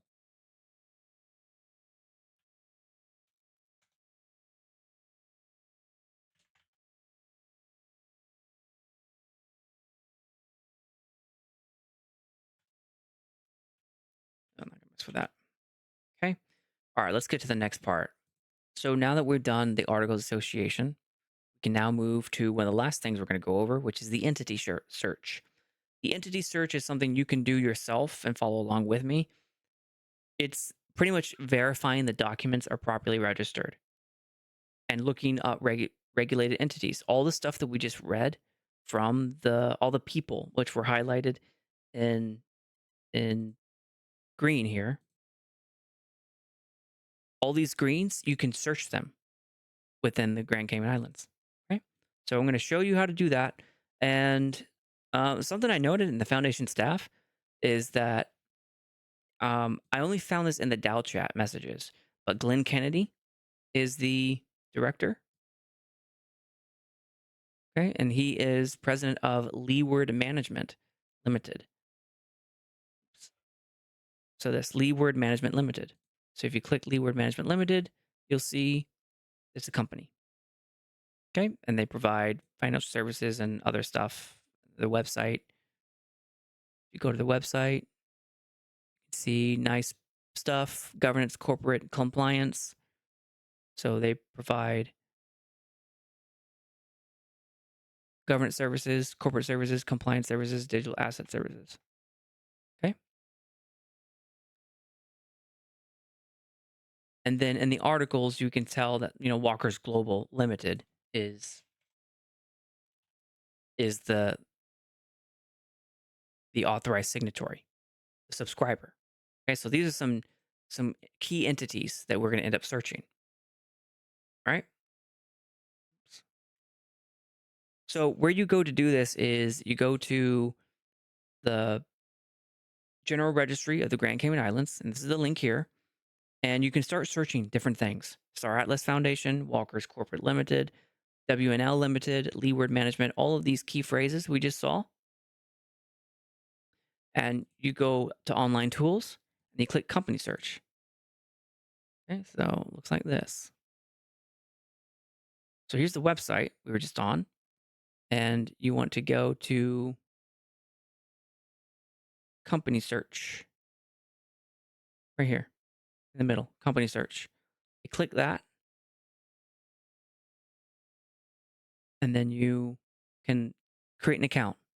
It's free. Create an account, sign in. Okay, that's what I'm doing here to show you the stuff on the left. So here's the entity search, and here's where you input the entity name and you click search. So I did that for you. Input Star Atlas Foundation, and here's the first hit. You can look at company details, director details, and detail search. When you do that, you will have to pay a fee to review the documentation.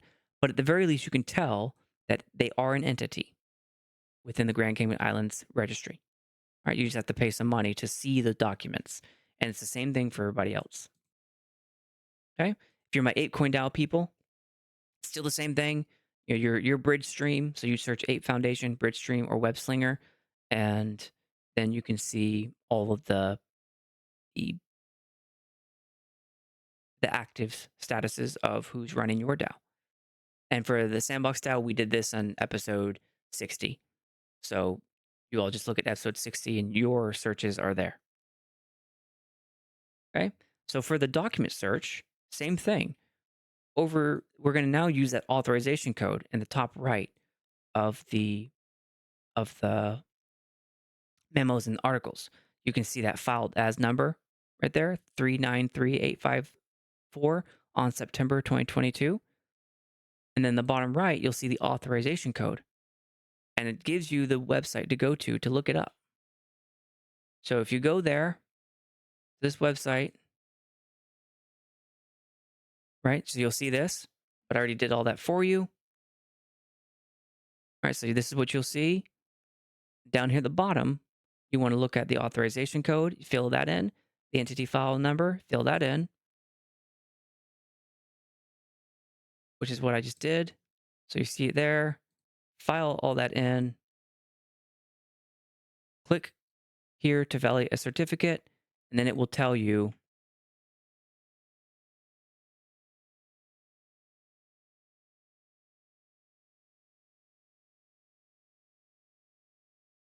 give me a second, 62. And then it will tell you, down here,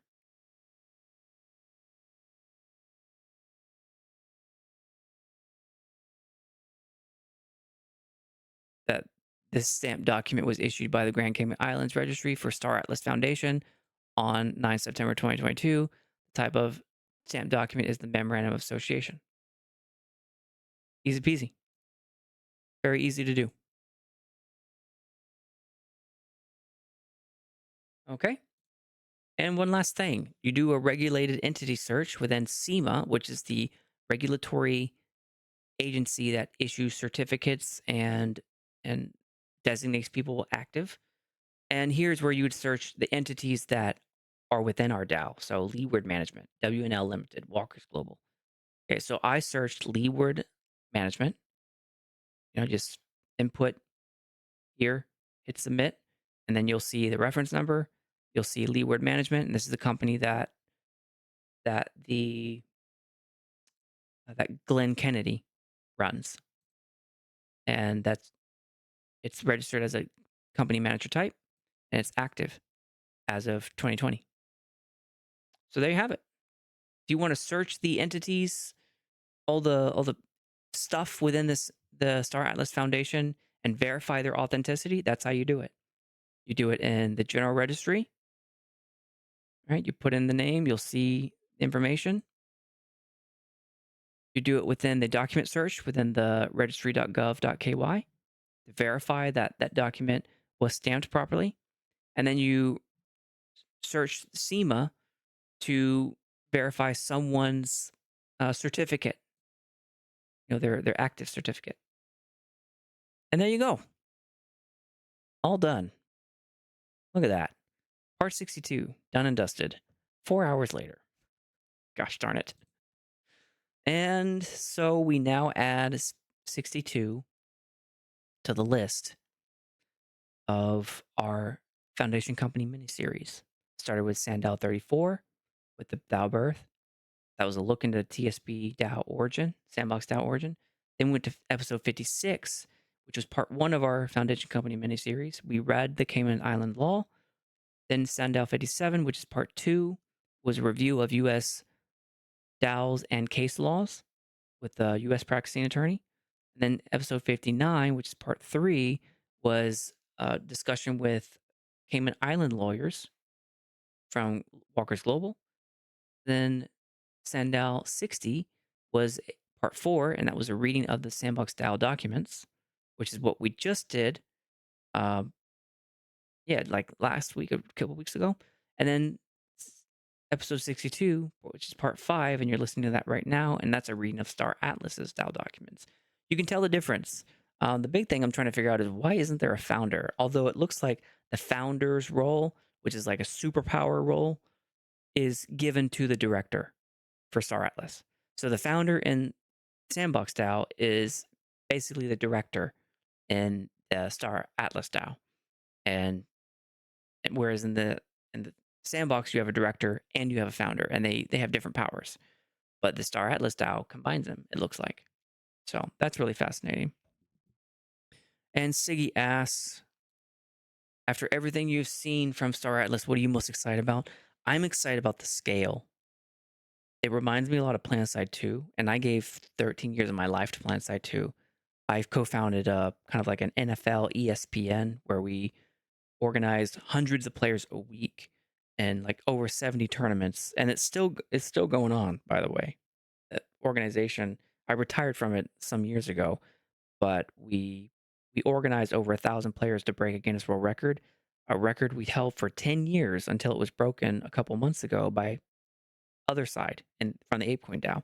They broke it with 2,000 players, and we held the record in 2015 with 1,000, and then we re-broke our own record in 2022 with 1,300 or 1,500, and then other side broke it with 2,000 players a couple months ago.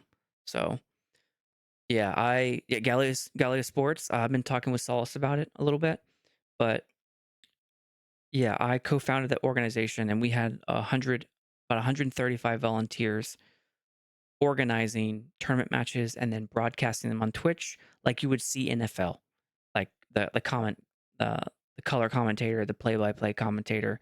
We both organized the match and broadcasted it, and we were an all-in-one. And it was called PlanetSide Battles, and that was my, the flagship event. Server Smash was born from there, where we would host server-on-server matches with like 200 players on each side fighting it out. So about 400 player matches, and we did dozens of those. And yeah, that scale I've always been in love with that sort of scale. The application of power on a mass scale. That's what I see in Star Atlas. I see the openness and the transparency I want in order to feel safe investing. And I see the progress I need to see from the team to be sure that they are working on a product, and it's going to be coming with a deadline. And then last but not least, I see that it is huge in scale where we can apply hundreds, if not thousands of players to do things. And we don't have to bat an eye. It's just part of what Star Atlas is. And that's what drove me to PlanetSide 2 for over 13 years of my life. I love it. I love mass scale. So I want to do that in Star Atlas. I want to bring that to Star Atlas. And Siggy, I did not know that Star Atlas did a large scale test with metagravity. If you have the link, please post it in the Star Atlas content creators channel and at me, please. I want to see that. I want to see what that large scale event was. 1,200 players in one instance. Wow. That's pretty cool. You could have given us a run for our own money with our record. Star Atlas has these in-game drone cameras called the Parrot that we can incorporate into broadcast. Exactly right. And in PlanetSide, we had the observer camera. And here, I'll show you what it looks like.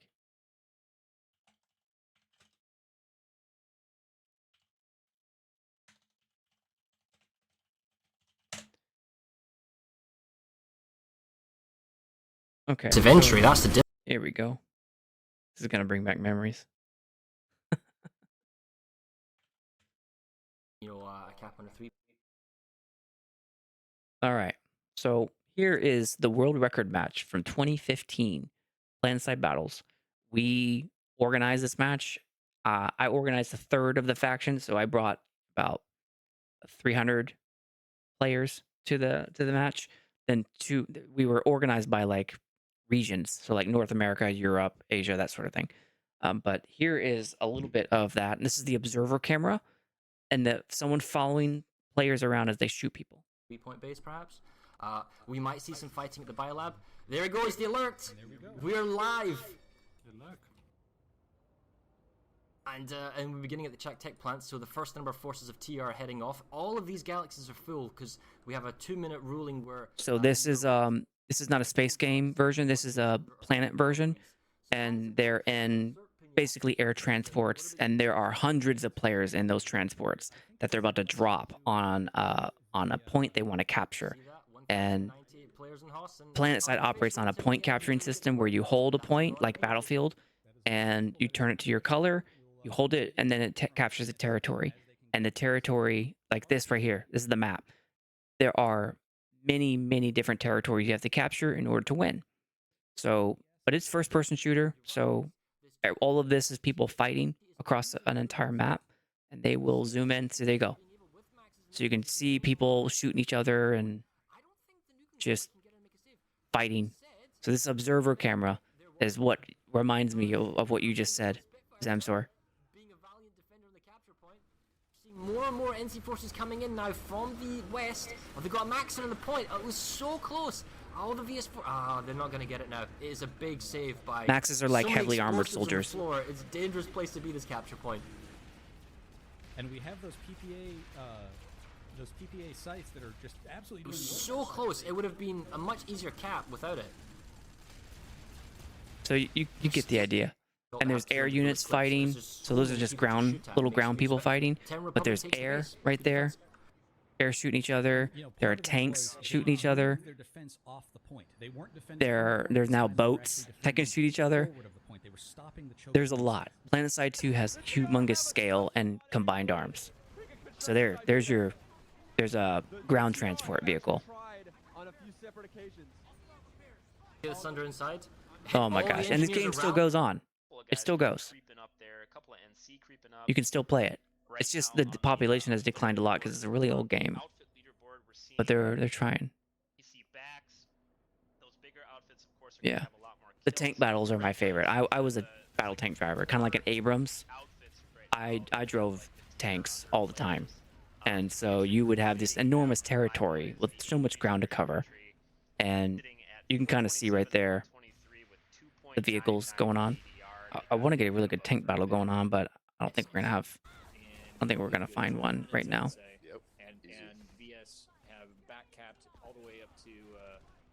So look at this. This is all individual battles going on. That's what I mean by scale. Within Star Atlas, you have the space galaxies, or expanses. So those fights are going to take place in a much different way than here on the ground and in the air and on water. So I think Star Atlas has the scale to replicate this, but in space. Many, many miles of territory where people are fighting and trying to capture these points right here. And there you go. Look at the lasher fire from the alpha capture point. It's Disco Sex and Laser. Oh man, that brings back memories. So let's get back to it. Good question, Siggy. And Yuma, yep. PlanetSide 2 is my favorite game of all time. Right after that is Free Allegiance. And Star Atlas to me is both PlanetSide 2 and Free Allegiance. So that's why I'm so interested in this game, and I've invested into it. All right, we are here at the end, and we have made it through 62 episodes. So I'm going to mark this one blue or green now. I want to do another Q&A with Carolyn and Melissa from Walker's Global. And I want to do an episode on the world record breaking that I think I accidentally had other side break my own record, and I think it's my fault. They saw, I think they saw me post it on their forums, and then they said, "Hey, we want to do that," so they broke it. But I feel a little bit sniped. I feel a little bit taken advantage of. Let's call it, because I said that resume in order to help another person break a record in the largest gin and tonic in the world record. So I offered to help them because I've broken a record before, and then some people break my record. like 2 months later. Now it's water under the bridge, but it would have felt right to be a bit involved. Um, and then I want to interview our last delegate, the 12th of the 12th delegate, Mo. And then I want to do the Sandbox ecosystem and the DAO as my probably final episode for a while. Um, that's going to be some flowcharts and stuff. I really, really want to do this one, but I might not get to it. We'll see. The fact that we just did a 4-hour Star Atlas one is, oh gosh, I can't believe it took this long. All right, almost done here. Sandbox spaces. Where do SandFam gather? We gather in the Discord of the DAO discussion. We gather in the forums on SandboxDAO.com. We gather on Twitter, #SandFam, #SandboxDAO, #Sandbox Game. On YouTube, there is a Sandbox DAO. There's SandDAO Podcast, which is Lanzer YT. That's what you're listening to right now. And then SandFam Cafe. On Twitter Spaces, Monday is Mochaverse Hall. Saturdays is Bulls on the Block. They are now at 11 a.m. Eastern and 5 p.m. CEST and 1 a.m. Korean Standard Time. Monday through Friday is Coffee with Captain. They primarily focus on ApeCoin DAO, but some Sandbox stuff. And then Whale Members is Natively Digital on Tuesday. We just interviewed Whale Members like last week, I think it was, episode 61. They're the largest sand holder in Sandbox with 1,600 lands. So check them out. They're an important voter now in the Sandbox DAO. And let's take a look and see who we can raid. See if anyone else is currently streaming the game. It's usually just me. It is, you're right, it is just me. So let's go ahead and raid someone. I haven't raided it. Reese's. Let's raid Reese's. He's awesome guy. Big fan of Reese's Cups. Reese. REESIEKUPS. Okay. Zemsor, Yuma, Siggy, thank you so much for sticking out with me and the 12 others that have been watching this. This was a crazy one. I thought I would be done in 2 hours. It's now 4 hours. I'm in so much trouble. Little Lanzer was born earlier this week, so I thought I carved out 2 hours, and then it ended up being 4 hours. So I have to go take care of the baby, little Lanzer. And I'm a first-time dad, so all this stuff I'm learning, time is not my own anymore, and just caring and feeding for a little infant, little Lanzer. This was SANDDAO 62, Part 5 of the Foundation Company, a read-through of Star Atlas Foundation documents, the Memorandum of Association, and the Articles of Association. Thank you so much for being here, and SandFam, Star Atlas, Atlassian fam, and ApeCoin DAO fam. See you later.